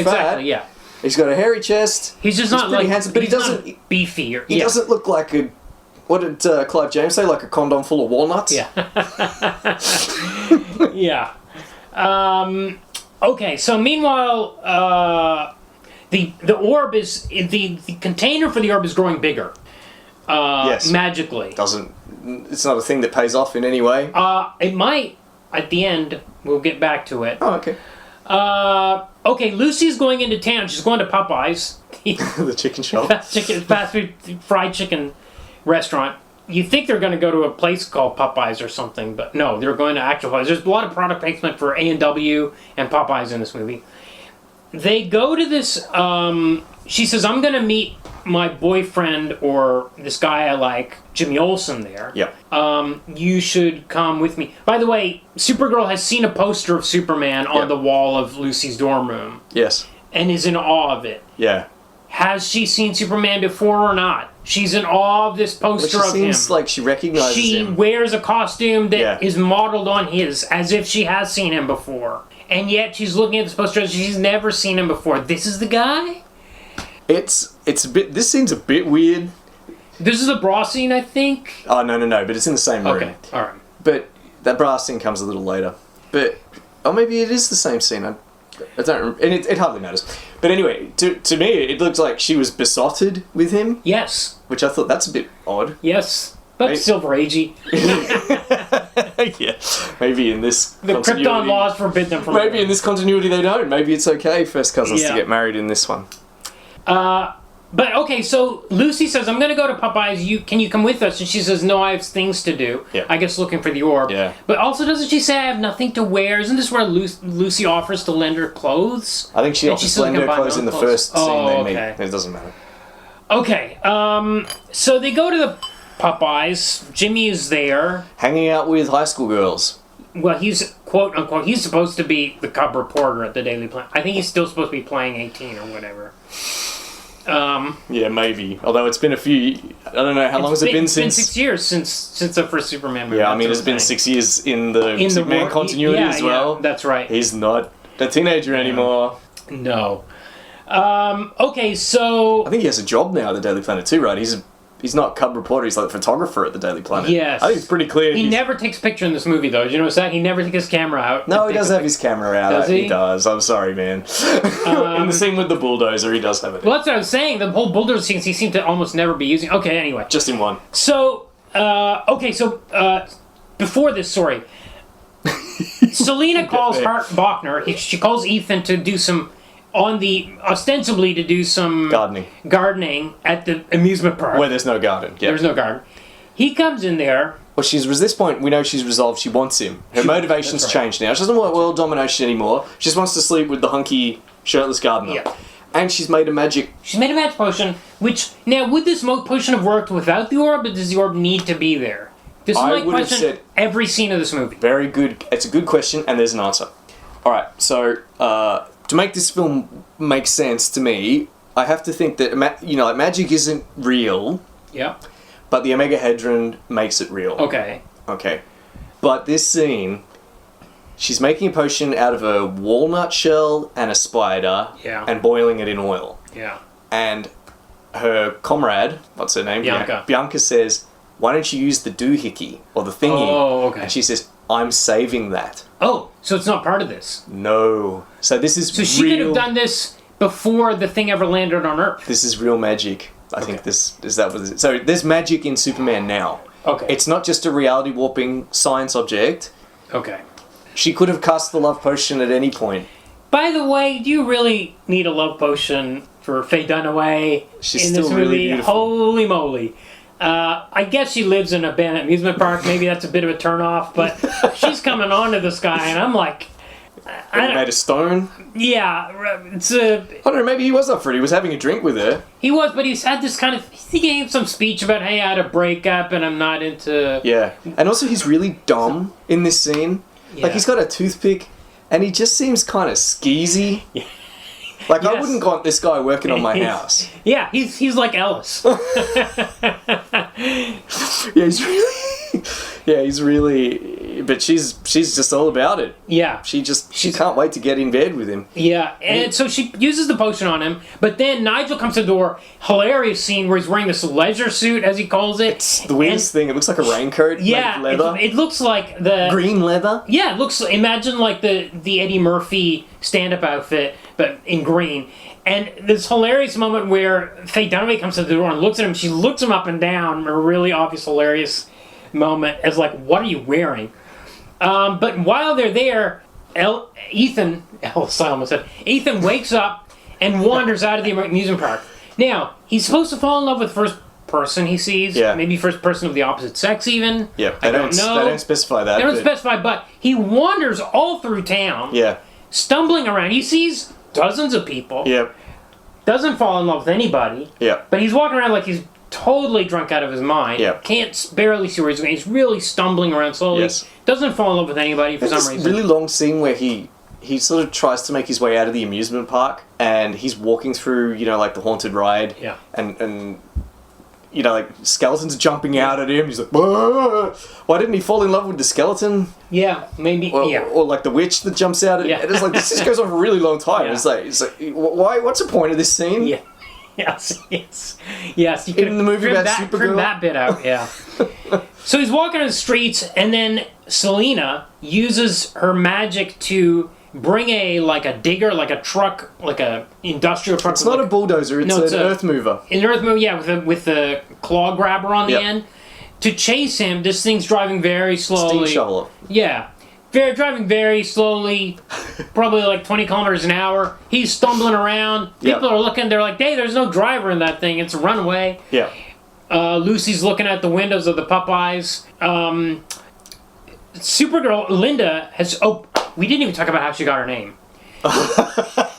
When she walked into the dean's office, the dean says, what's your name? She looks at a poster of General Robert E. Lee. Yeah. She's like, my name's Linda Lee. So we know she got the Lee from the poster. Where did the Linda come from? Yeah, I know. Why even have that? Why even have her looking at a poster of General Lee? Also, as you said when we were talking about the comic, want to call yourself Kara. Not that unusual. Yeah. My name's Kara Lee. Yep. Why Linda? Bizarre. Anyway, she showed up in her school uniform, which was the reason she said she couldn't come. Also, why did she come? Didn't she say she was going to be busy? She said she wasn't going to come. She was studying a map trying to figure out where the Omegahedron was. Yeah. She knows it's in Midvale because it's a map of Midvale. Yeah. But then she shows up anyway. Yeah. She flies into the... I think this is where she flies into the That's right. tube This and is where walks she flies out wearing a into- uniform, and she goes to Popeyes. And then they see Ethan staggering down the street, and she wants to go help him. And Jimmy's like, he's probably on drugs or something. Let's go back in the Popeyes. He's on drugs. I'm hungry. Yes. Let's eat girls. Yes. Teenagers. Yeah. They go back. By the way, she's not doing anything about this. This runaway digger is rolling through town. She doesn't turn into Supergirl. She just stands. It takes a very long... In fact, it's Lucy. Lucy runs up, jumps into the cab, starts driving it, bumps her head, and is knocked out instantly. Very easily. Just a little bump on the head. She's knocked out. Finally, Linda's like, okay, I got to turn into Supergirl. Yep. She goes into the bathroom. She goes into the bathroom. She comes out, so then she starts wrestling with the Earth Mover. There's quite a lot of pyrotechnics. This scene took 22 days to shoot. Where did you find that? I've heard it. I can't remember where it was. I don't somewhere. It might have been a podcast or something. So it's shot on the it's all shot on the back lot of the Pine House Studios. Of course it was 22 days. Yeah, you can't shoot down streets for that long. Yeah. So that whole town with him was a set. Fake town, including the Popeyes. They brought it. Popeyes. They built a Popeyes. So funny. Okay, so Supergirl goes into action. She doesn't lift the digger. She doesn't lift the vehicle up off the ground and take it somewhere. She rips the front off of it because Hart has been trapped in the mouth of the thing, and she rips that off and lets the digger crash into town. Into these buildings. It destroys this wedding that's happening and all sorts of other stuff. She just lets that happen. She just saves Ethan. Hey, everybody wants Ethan. Yes. And we got this scene has so much going on. Yeah. There's 22 days. So there's burning tires. Yes, gas station starts leaking Petrol gas, all over the floor and tires light on fire. her solution to this is to smash into a water tower and pour water onto the flames. Yeah. Why not use your super breath? Yeah. Would have been a bit less destructive. Well, they had an It's a idea very for Silver second. Agey thing where they're trying to show all the powers. Yep. I'm going to use my powers in this way, Yep. in this elaborate way. I'm going to smash this water. There are just random pyrotechnics going off. I've written down in my notes, exploding mailbox. I didn't even notice that. No, because it's a blink and you'll miss it thing. Right before a scene transition, they're just setting off some random squibs, like pyrotechnics, Yeah. in the top right-hand Okay. corner of shot. Okay. It's nowhere near the Earth mover. Right. And it looked like the mailbox was exploding. Yeah, right. A mailbox. Yeah. That was nowhere near the Earth mover. Yeah, I actually yeah. had to rewind the scene, Yeah. and the pyrotechnics are just going off in the background behind the I paused this mailbox. movie a lot. After watching something with me, and I turned to him a lot and say, "How did this happen? Or how did that happen?" A lot more than I never pause movies, but I did a lot. Of this. Watching movies with your dad, that's what it's like, isn't it? Okay, so when she opens up the clamshell, Hart sees her, and he falls in love with. She's turned back into Linda. He falls in love with the schoolgirl. He's a gardener at the school, so he Yeah. knows she's in high school. Well, he can't help it. He's under the... He can't help it. You're right. You're right. But it does wear off, and he's still in love with her. The high school girl. Yes. At the school he gardens at. Yes. He kisses her. She's like, "Whoa, what was that?" She Like, loves we don't it. have kissing on Krypton, I What is guess. it? Sure. Yeah. And also, he's stopped being a kind of skeezy coke addict or whatever it is he was playing, and now he's all He's all poetic. Yeah. It's like a faux sonnet yeah. speech, kind of, that he always speaks for his "my heart doth do this and He's that." totally drippy and saying these and thous and. Yes. Yes. Why did that happen? The potion makes you into a dork? I guess so. Or it's his interpretation of how to woo her. Ah, yeah. Anyway, she goes back to her dorm and she kisses the mirror. Like, Oh, sorry, one more thing. Yeah. In that scene when he falls in love with her and he steps up out of the shovel, he bangs his head yeah. on the top of one of the teeth of the shovel. Yes. And they add a Foley. Oh, right. So it just like goes, dunk. And then it says like they ADR a gasp from Oh, right. Okay, I didn't Helen notice this. Slater. Like, I just, like you said, I just started laughing. I'm like, did that just happen? Did they just add a donk sound when he banged? Like, this was their one take. Like, did what's his name? Szwarc? Yeah, Jeannot Szwarc. Jeannot Szwarc. Did he get the take where Ethan bangs his head and goes, fuck it. Cut, that's fine. We'll add a Foley in where he... a donk sound. It's been like, well, they did that with the Star Wars special editions, right? They added the donk when that stormtrooper hits his head. Yeah, they did. That wasn't there originally. Yeah. Yep. Okay, so after she kisses the mirror, she's like, "Ooh, what are these feelings I'm having?" Suddenly, by the way, they were talking about Hart in the shower scene. All those girls were smitten with him. Right. So then this weird storm starts up, which is a magic storm which Selena has made. Yeah. Which has this invisible shadow monster in it, Yep. which is coming to attack Linda. Because Yeah, she saw through her magic mirror, she saw that Hart had fallen in love with her. Now, by the way, at any time, she could have turned off the magic spell by releasing the spider Yep. from the little walnut shell. Yeah, she's really And passive. instead, she's like, don't fall in love with anyone. Just open the thing like the spider and stop, cancel the spell. Yeah, it's really weird. She's just sort of hanging out in the amusement park, watching it on a mirror, and talking to you, us, the audience, basically, saying, "Don't you dare open your eyes!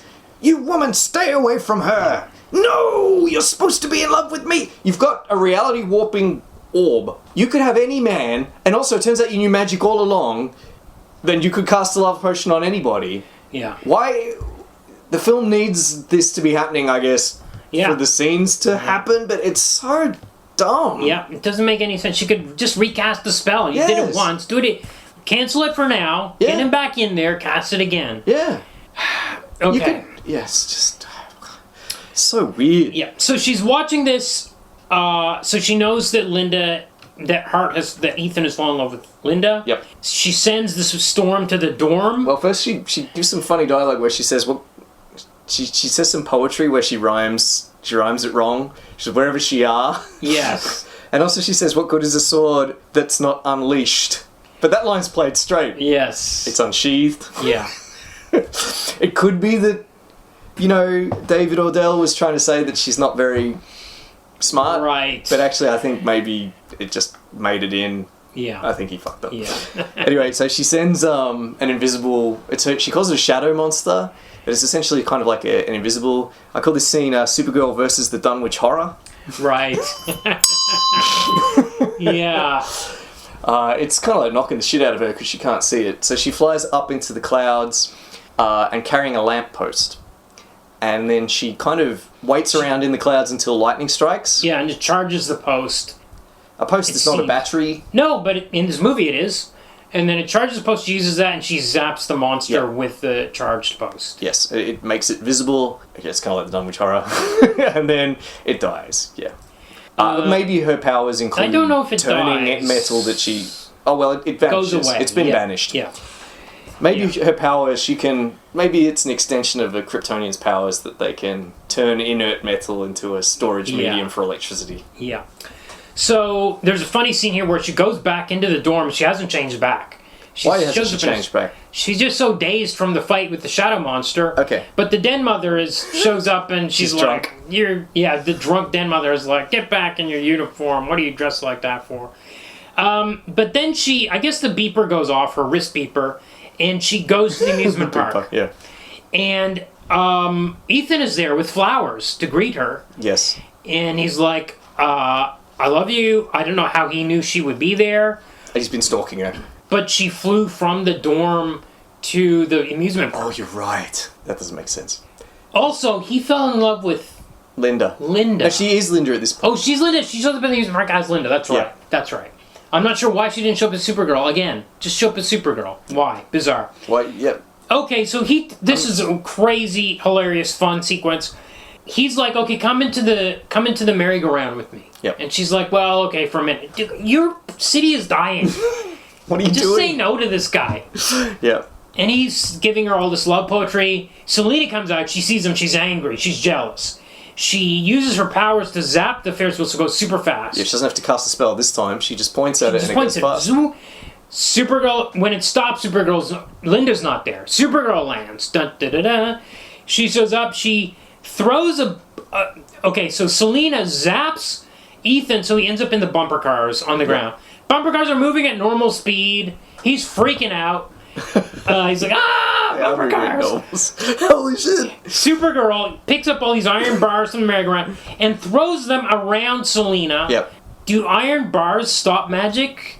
Yeah, Why can't she just walk between the bars? She's not a fairy. I don't see why iron would stop. Cold iron would... We don't even know that affect they're her. iron. They're just bars that are... And in fact, a minute later, she uses her powers to just make the bars bend. Yeah. Why didn't you just use that if that was somehow blocking... It wasn't blocking her powers. She used her powers to bend the bars anyway. She was just imprisoning her to stop her for a moment. But I don't understand how it stopped her. Why didn't you just kill her? Anyway, Ethan manages to escape into one of the bumper cars. Now you're in a bumper car yourself. You're safe. You're fine. Yeah. He's still freaking out. Yeah. Supergirl has to rescue him from the other bumper car. They're not moving faster. She hasn't accelerated them or anything. This is the action. This is what passes for action in this movie.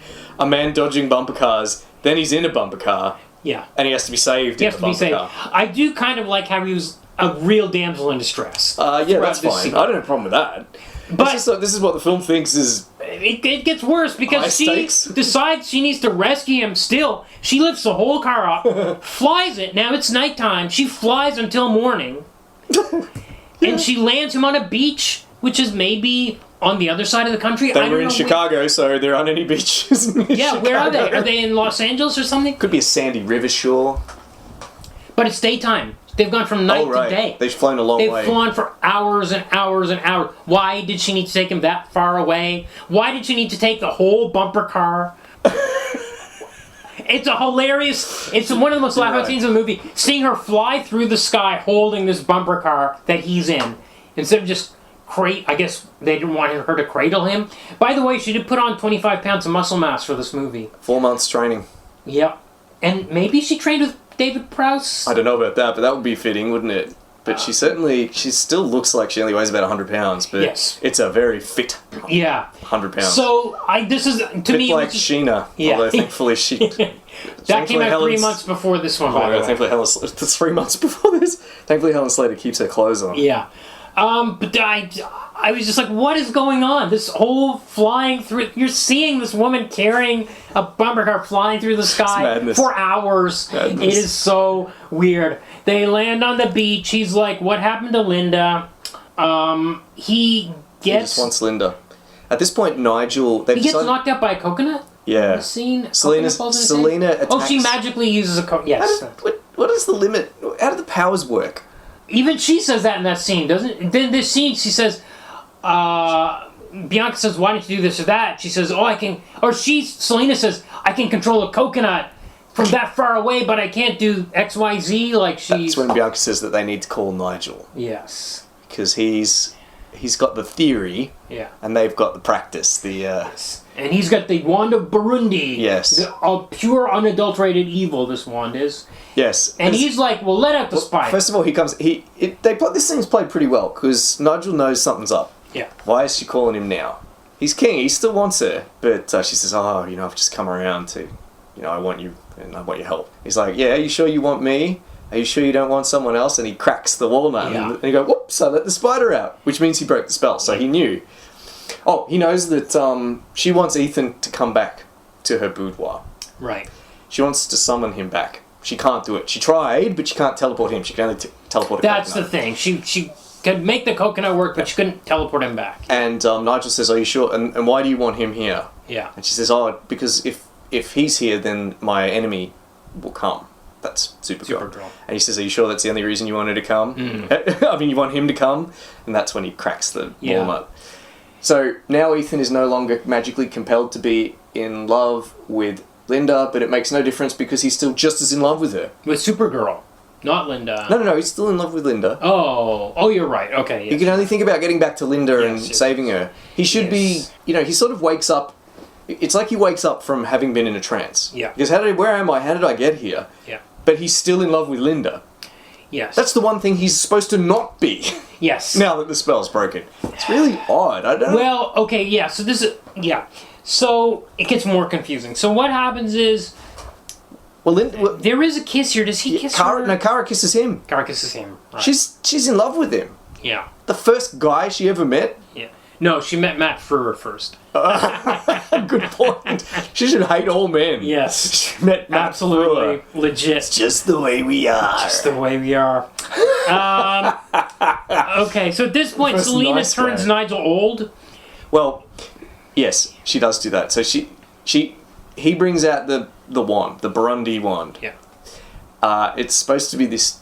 In the novelization, they made it sound like this nightmarish object that he'd been working on for years. It had caused car accidents. This is another object that came from Toys R Us. Yeah. Like the way the book describes it, it had caused car accidents. It had at least 3 deaths. Right. Because it's obviously just something that he'd been tinkering with for a long time, and now it was just this really sinister object. It looks like a bat on a stick. Yeah. Yeah. You can't imagine my disappointment. Yeah. The Burundi wand has been in a corner of my mind for 30 years. Right. As some kind of Right.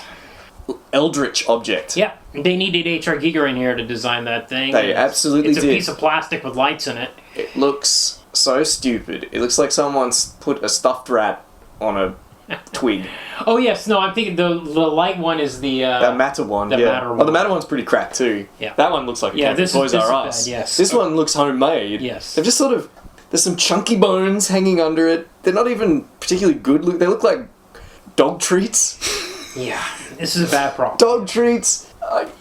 Some feathers. Yeah. Oh my... Oh, a part of my childhood withered up and died again. Okay, so yeah, she turns him old. She transports a mountain into Midvale and with a castle on top. She says we need to redecorate this place. This place needs some sprucing up. So in fact, she rebuilds. The wand is the focus that's unlocked the power of the Omegahedron for her. She can now do anything with it. Yeah. She's not. The powers aren't fading in and out. There's no limit now. Yeah. She can really do anything. So, like building an enormous mountain in Midvale. Yeah. With a fortress on top. Yeah. Supergirl flies back. Now, she also manages to capture Ethan again. Yep. He seems to be drugged again. Well, she's just zapped him with the wand. So he's completely under her influence now. She can do anything. Oh, that's right, because they did teleport him back in chains. That's Yes. right, yes. Okay, that's right. That was the thing that Nigel did for her. That's right. He held the wand and she held the Omegahedron, and that was clearly what he would be hoping would be their relationship going forward. But then she makes out with him, and he abandons himself to the kiss. She snatches the wand, turns him into an old man. It's not very good old man makeup. Yeah. He's just wearing dusty clothes and has some silver spray paint in his hair. Yeah. Yeah. So Supergirl shows up to rescue him, but she's trapped in a glass cage, which turns out to be the Phantom Zone. Okay, the Phantom Zone is a thing that Krypton scientists know about? Yes. How did this witch on Earth... Maybe it's the other dimension that I thought... anybody can go to? Here's what I thought. Because I can't help myself, just like you, I can't help myself. I'm always doing headcanon. Yeah. What I thought was that she just tried to banish her to the furthest place she could imagine. Okay. And that place is the Phantom Zone. Like, she didn't know about the Phantom Zone. But, Kumar, it doesn't pay off because she knows what the Phantom Zone is. Yes, that's right. So clearly, the Phantom Zone is the thing that's known to both Kryptonian scientists and human witches, and they've both given it the same name. Maybe there's only one other dimension. No, there isn't, And it is because the there's inner space as well. Okay, there's two others. So she knows she didn't send her to inner There's space. just 3 dimensions. So it must be the other one, and she must have gone to the Phantom Zone. Stop. She ends up in the Phantom Zone. It's a bit of a bummer because it's like, I remember when I saw this movie in 1984, I was bummed out that the Phantom Zone was just a dusty black wasteland. Yeah. Like a real Because place. I'm like, well, how do you bang on the glass if you're there walking around on the ground? Yeah, Where's the glass Zod- that you bang on? Zod looked like he'd been turned into a 2-dimensional... Yeah. Like the Phantom Zone made you 2-dimensional. It was like some kind of nightmarish contortion. Yeah. No, it's just a place. Yeah, I remember that really bummed me out when I first saw this It's movie. lame. It's just a kind of grime. It's a soundstage. Yes. They've got some oil on the floor. You know, she falls in the oil. Someone pulls her out. Dun dun dun. Yeah. Who could it be? It's Zoltar. He's now looking very much the worse for wear. Yeah, and now's when we have to hear about Squirt. Oh. He has a seltzer that he squirts in his mouth, and he says squirt. Then he says, "Open your mouth," and she opens her mouth, and he squirts in her mouth, and he always says squirt. He just keeps and saying it's so squirt gross. over and over. It's so gross the way he keeps saying squirt, Yeah. squirt, squirt every time. And also, it's all he says at first. Yes. So he doesn't say anything to her. No. He's rescued her. Oh my God, yes. And all he says is squirt. Squirt, squirt. Peter O'Toole, who played the Emperor Tiberius in Caligula, Yeah. in that version of Tiberius, a sex-mad monster who's falling apart. Couldn't help but be reminded of that performance at this particular scene. Yeah, it's bizarre. Okay, so meanwhile, back on Earth, all the people of Midvale are protesting Selena. They're saying, "Get out of town, take your mountain away." I have 100 questions. Yep. How do they know who Selena is? How do they know who put the mountain in town? Yep. Why do they want to get rid of it? Now, Selena had said there was a scene where they were planning to take over the police and then the army, and she had a plan. They were looking at a map of the United That's States. after this, though.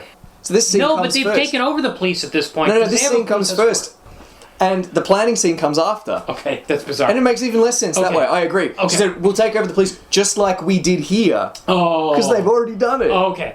So how long does it take to set up a peaceful protest of this witch? Also, why are you peacefully protesting a witch? Yeah. Like, maybe violent means are necessary.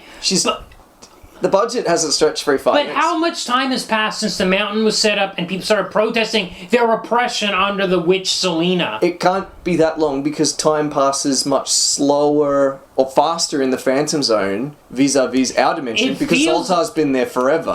You know what? It feels like 1 minute because Yeah. she gets zapped to the Phantom Zone. Next scene, she was in the castle. She got zapped. Yeah. Then they go down to the street. People are protesting. Yep. But it must be they must have been oppressed for weeks. Yeah. And Well, yet, that would make sense. that would make sense. But Argo City's dead by then. Yeah, exactly. So no, it's been a hot minute, and they're already protesting. Also, Selena's idea of she doesn't have an army of gargoyles or something because the budget We spend all our money on... we spend all our money on Peter O'Toole. Yeah. So they're just guys in black jumpsuits wearing motorcycle helmets. Yes. They're supposed to be kind of like black shirts or like fascist cops. Yeah. And she's sort of driving around in the monster car. Yeah. Yeah.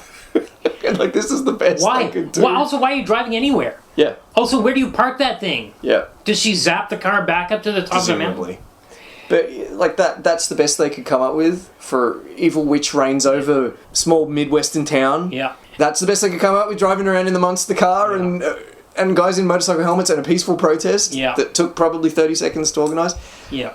This film... Bizarre. Absolutely bizarre. But she sees like Lucy and Jimmy down there, and I don't remember how she figured out that they knew. Oh, because they say, what did you do with Linda? Yeah. Now, wait a second. How long has Linda been away? Why do they know that Selena was the one that did something to Linda? They say she vanished the same day that you did that, so days have The passed. same day the mountain passed, Linda disappeared, so it must have been you. So now Argo City's dead. Must be. So, at the end of the film, Kara flew back to a dead city. Yes.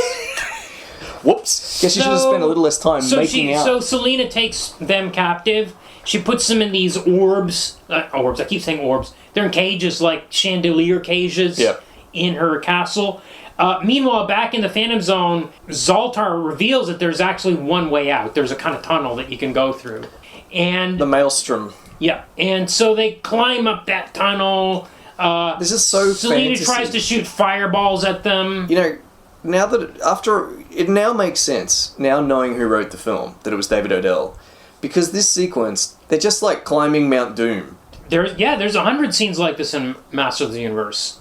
Yeah, that's all this is. Like, so there's a way out of the Phantom Zone, which is kind of like, a negative energy dimension, where, like entropy's dialed up a lot or something, except you can't die, whatever. No. How do you get out of that? He makes it sound like, when Zoltar talks about it, he says, there's one way to get out, but it's incredibly risky, and dangerous, and you have to sacrifice everything or something like that. It's just climbing a mountain. Yeah. The Phantom Zone is full of criminals and, like, the worst scum of Krypton. They're all still there. Mm-hmm. He mentions them. He says, my neighbours are murderers and rapists. Lucky none of them found her. Lucky it was Zoltar. Yeah. And lucky not all of them are climbing up out of that tunnel. Why aren't they all there too? Yeah. All you gotta do is climb out. You don't need special knowledge. No. You don't have to be pure-hearted. I thought maybe Zoltar would have to... I was giving this movie too much credit. I thought maybe Zoltar would have to sacrifice himself, and that's what he meant when he said, I could do it. Right. But no. He just gets knocked off the mountain by one of Selena's spells. Right. Well, that's not giving the movie credit, because the movie didn't do that. Well, I thought... Well, I was in my... I was headcanoning again. I thought, he's gonna... Right. It'll be like the Soul Stone in Infinity War, you gotta sacrifice something you care about in order to escape. Nah. Yeah. He just fell off. Yep. So the exit of the tunnel seems to be right outside the castle front door. It's not even in the lake this time. No, she just flies into the window. I don't know where she came out of. She opens the door. Yeah. She just shows up. So nuts. Selena starts throwing all these spells at her, including turning the floor to like lava. Yep. And it's all shaking, and for some reason, Supergirl doesn't fly away from it. No, she just stands on it. Why is she standing? And she's like falling down. Oh, just fly. You can fly. You can fly. Why don't you do that?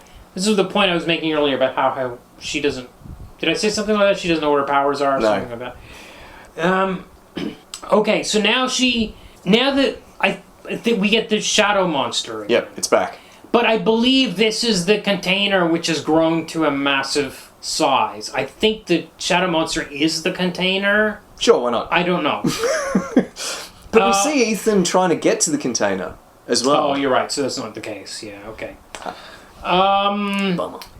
So I'm trying to remember now. She's grabbed by... She's grabbed by the monster, which tries to stretch her in this terrible special effect. It's awful. Where she's being stretched. And they're just kind of stretching the film. And I don't remember how she got out of that. She's inspired by the memory of Zoltar. Yes, because Zoltar speaks to her. I knew it was going to happen. She says, I can't get away. And I said, here comes Obi-Wan. And the voice of Zoltar, you can. And then she escapes from it just through force of will. Yep. And then she makes this kind of whirlwind around Selena. Well, Nigel gives her the key to victory, which is you have to make her face it. And I said, well, what's he talking about? Face what? And then she starts spinning around her and makes her like a little tornado, as you said. And another terrible special effect as as Faye Dunaway is sucked up in this. Oh, poor Faye Dunaway. She's really giving it 110%. Yeah. Just right in front of the camera, and she's just screaming into it. And there's terrible special effects going on. Kara, Supergirl, has vanished. It's supposed to be her maybe spinning really fast, except maybe she's shrunk to the size of a... She seems to have shrunk, unless usually in the comics they do things so fast, or in the Christopher Reeve movies, he's just going super fast. But she looks like she's shrunk. Yeah, it does look like she's shrunk. It's such a bad effect. And poor Bianca, is also sucked up, and then Supergirl just dumps them in front of the shadow monster, and they disappear, basically. They turn into a big tornado. The tornado gets sucked into the mirror and then... Did Bianca deserve that? No, I don't think so. She was just sort of a bit of a hanger-on. Yeah. But, oh well. And where are they now? Are they in the Phantom Zone? They went through a mirror. Oh yeah, it must be. If there's only one other dimension... Oh, there's two. There's inner space and Phantom Zone. They must be in one of those two places. At the bottom of a lake. Yes, because Supergirl flies... That's how she gets back. By the way, so she has a conversation with Jimmy, Lucy, and Ethan, promising to keep her presence a secret. She was flying around town. Why do you need to keep her presence? Yeah, why does she need to be secret? Also, it can't be done. All the people in Midvale saw you save him from that tractor. Yep. And then Ethan's like, I understand. And he's like, I'll keep your secret. I'm like, what? Here's the other, and the secret he means is the secret that Supergirl and Linda are one and the same. Oh, I see.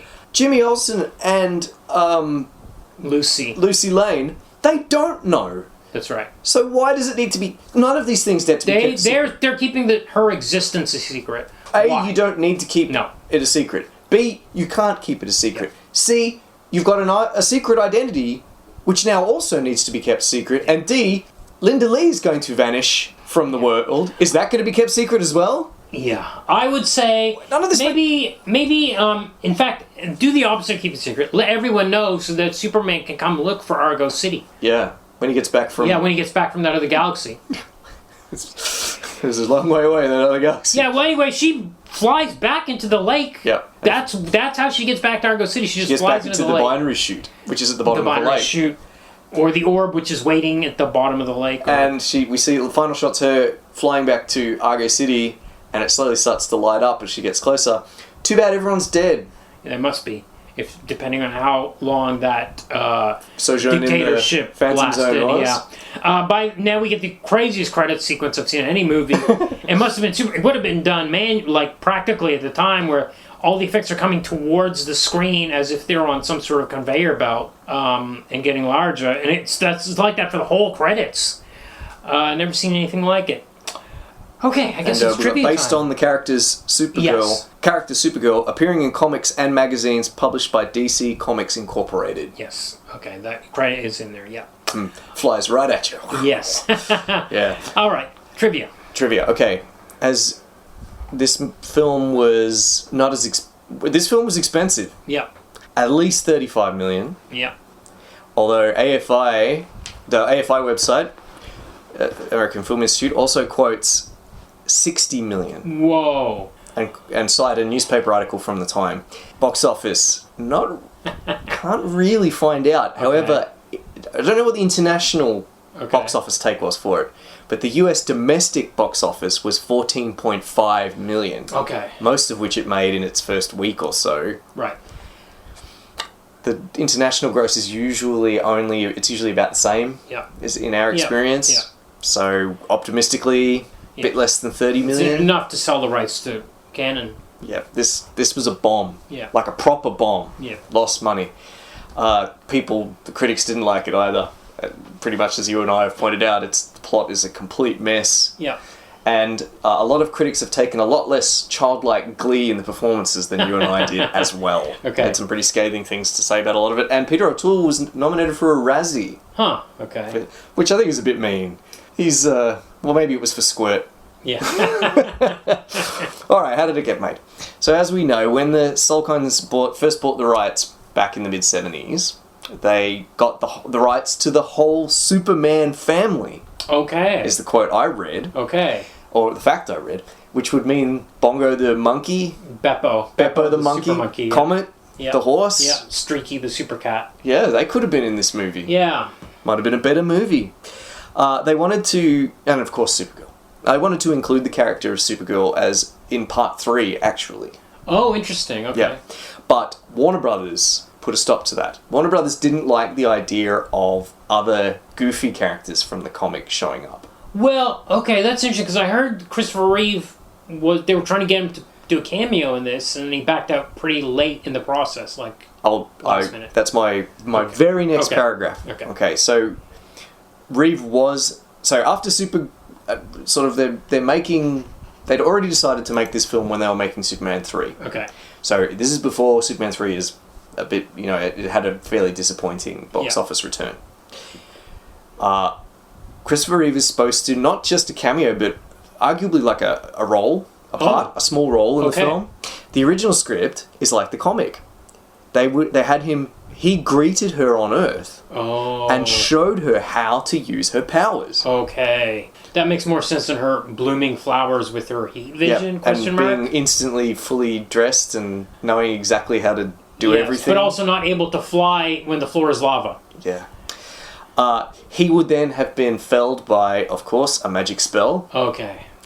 And the rest of the film would have been Supergirl's kind of quest to save him.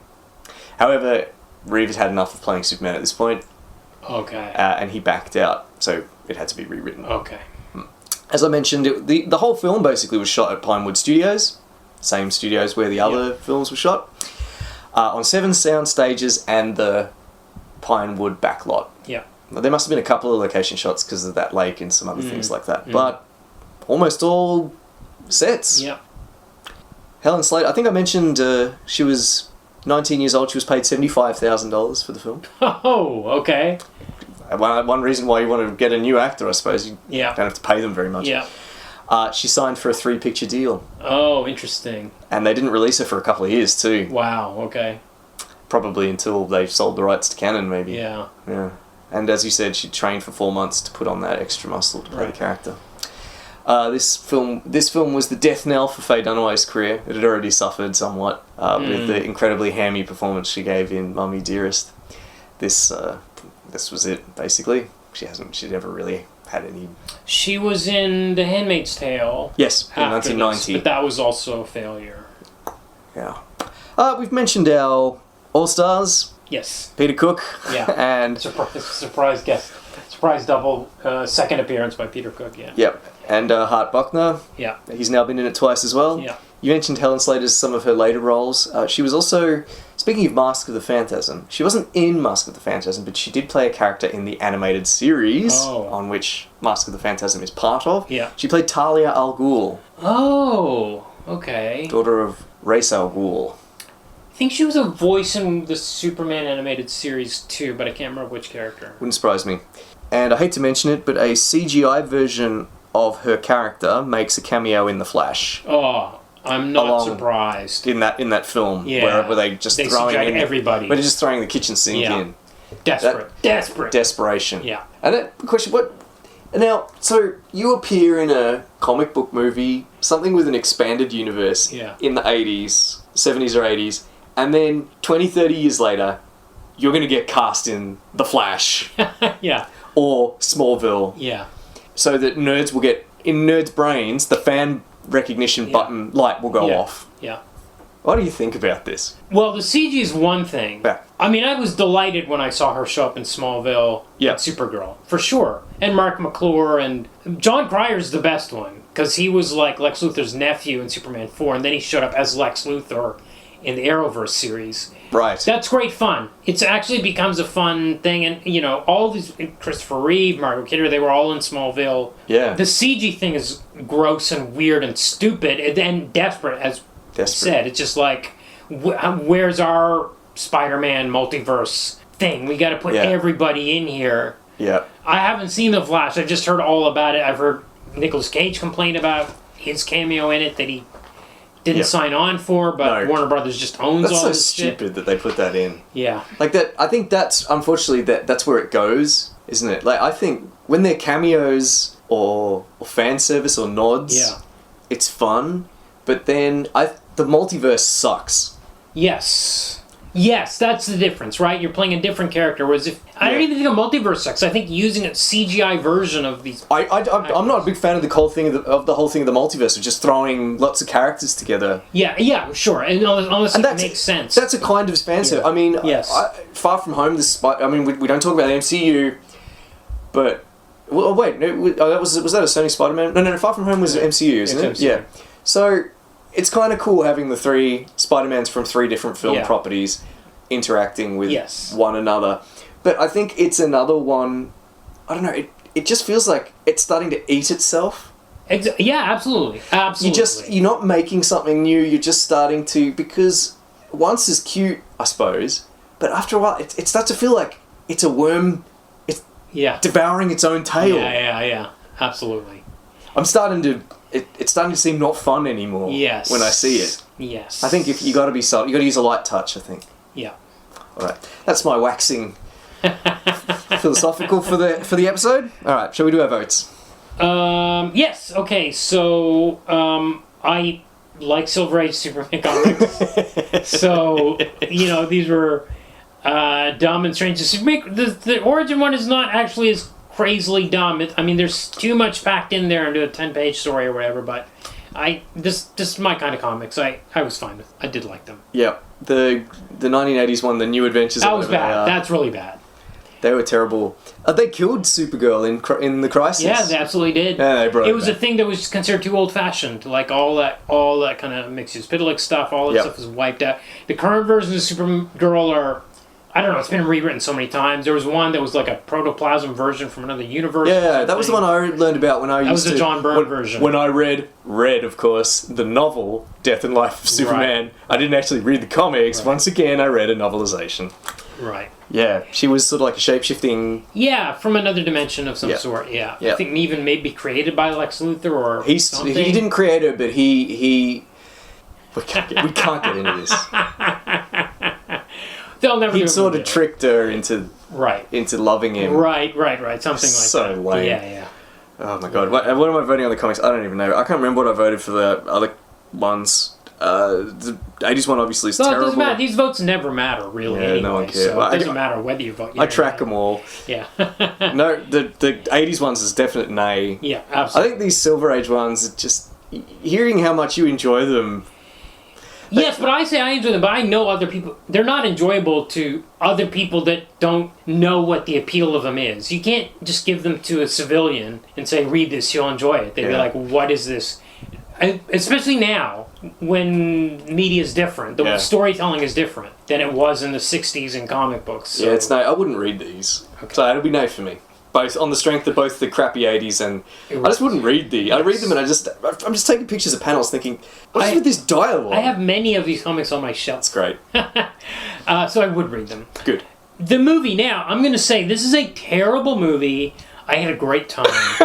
I'm voting nay because I can't recommend it to people. Right. But I will watch it again and I will have a great time again. I love the performances in it. I think everyone's came to play. So it's a yay in my house. Yep. But a nay for the wider world. But a nay for the podcast. It's a yay in inner space. Yes. For me, it's more of a straightforward nay. I didn't like this one as much. Some of the sequences, I just couldn't wait for them to be over. Right. There's no stakes. Yeah. I didn't care about Ethan being picked up by a Earth mover. I didn't care about him in a dodging car. Yeah, it's so slow. It's also slow motion. All those action sequences. That's what passes for an action sequences, and and other parts so rushed. They just cannot wait to bang her in that costume so that people. Supergirl's here. Yeah. This is what I paid to see. Yeah. I found it. Yeah, I didn't like it. That's an A. Okay. Adaptation. Do you have an answer? I'm gonna go with the A. Okay. I think the elements are there. I think she's really good as Supergirl. It's as good as any of the comics that we read this week, I think. Even if it's nonsensical, I think the broad strokes are there. That I think this is a decent adaptation. It deserved a better script, like actual science fiction script. It's tricky, isn't it? I mean, for me, it's nay, but kind of for the reasons that you just said. I mean, this doesn't. The script is bad. Yeah. It's real bad. And there's none of... If we're talking about Silver Age comics, as you pointed out, they just can't wait to explain what is happening all the time. Yes. And here, nothing is explained. You're right. Maybe I should switch to nay. Also, Superman and Supergirl are vulnerable to magic. There can be real stakes in a movie where Superman... I mean, the Superman series, the Salkind version, it's played pretty seriously. From the Richard Donner's film, like he really wanted it to feel real. He didn't want to feel like Clark Kent is moving, like Superman is moving around in our world. I don't think you can really... I don't know if you can do magic in this setting. Right. Maybe that's why the film feels so wrong.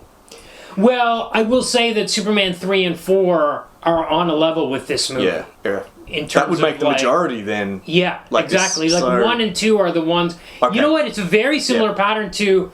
Okay, we're making a Superman... It's been 20 years since the Adventures of Superman TV series. Yep. Let's do a serious version of that. We're not really thinking about the comics, we're thinking about this TV show. Oh, it's what happens to Batman. Oh, and then they make 4 movies, and 2 of them are on track, and then 2 of them are like... Let's go back to that old 50s show. Just like Batman. Just like Batman 66. 20 years later, we make this movie that's going to be the opposite of that, and we managed to get through 2 of them before we backslide. I'm definitely nay then. Yeah, this film's gone off the rails. Yeah. Yeah, what did I vote on Batman? That's right, because in a sense, those comics are so dumb. But the movie's so serious, so in a sense, that's a bad adaptation of those comics. No, that makes it a good adaptation, because it's... Well, we disagree on what constitutes a good or a bad adaptation.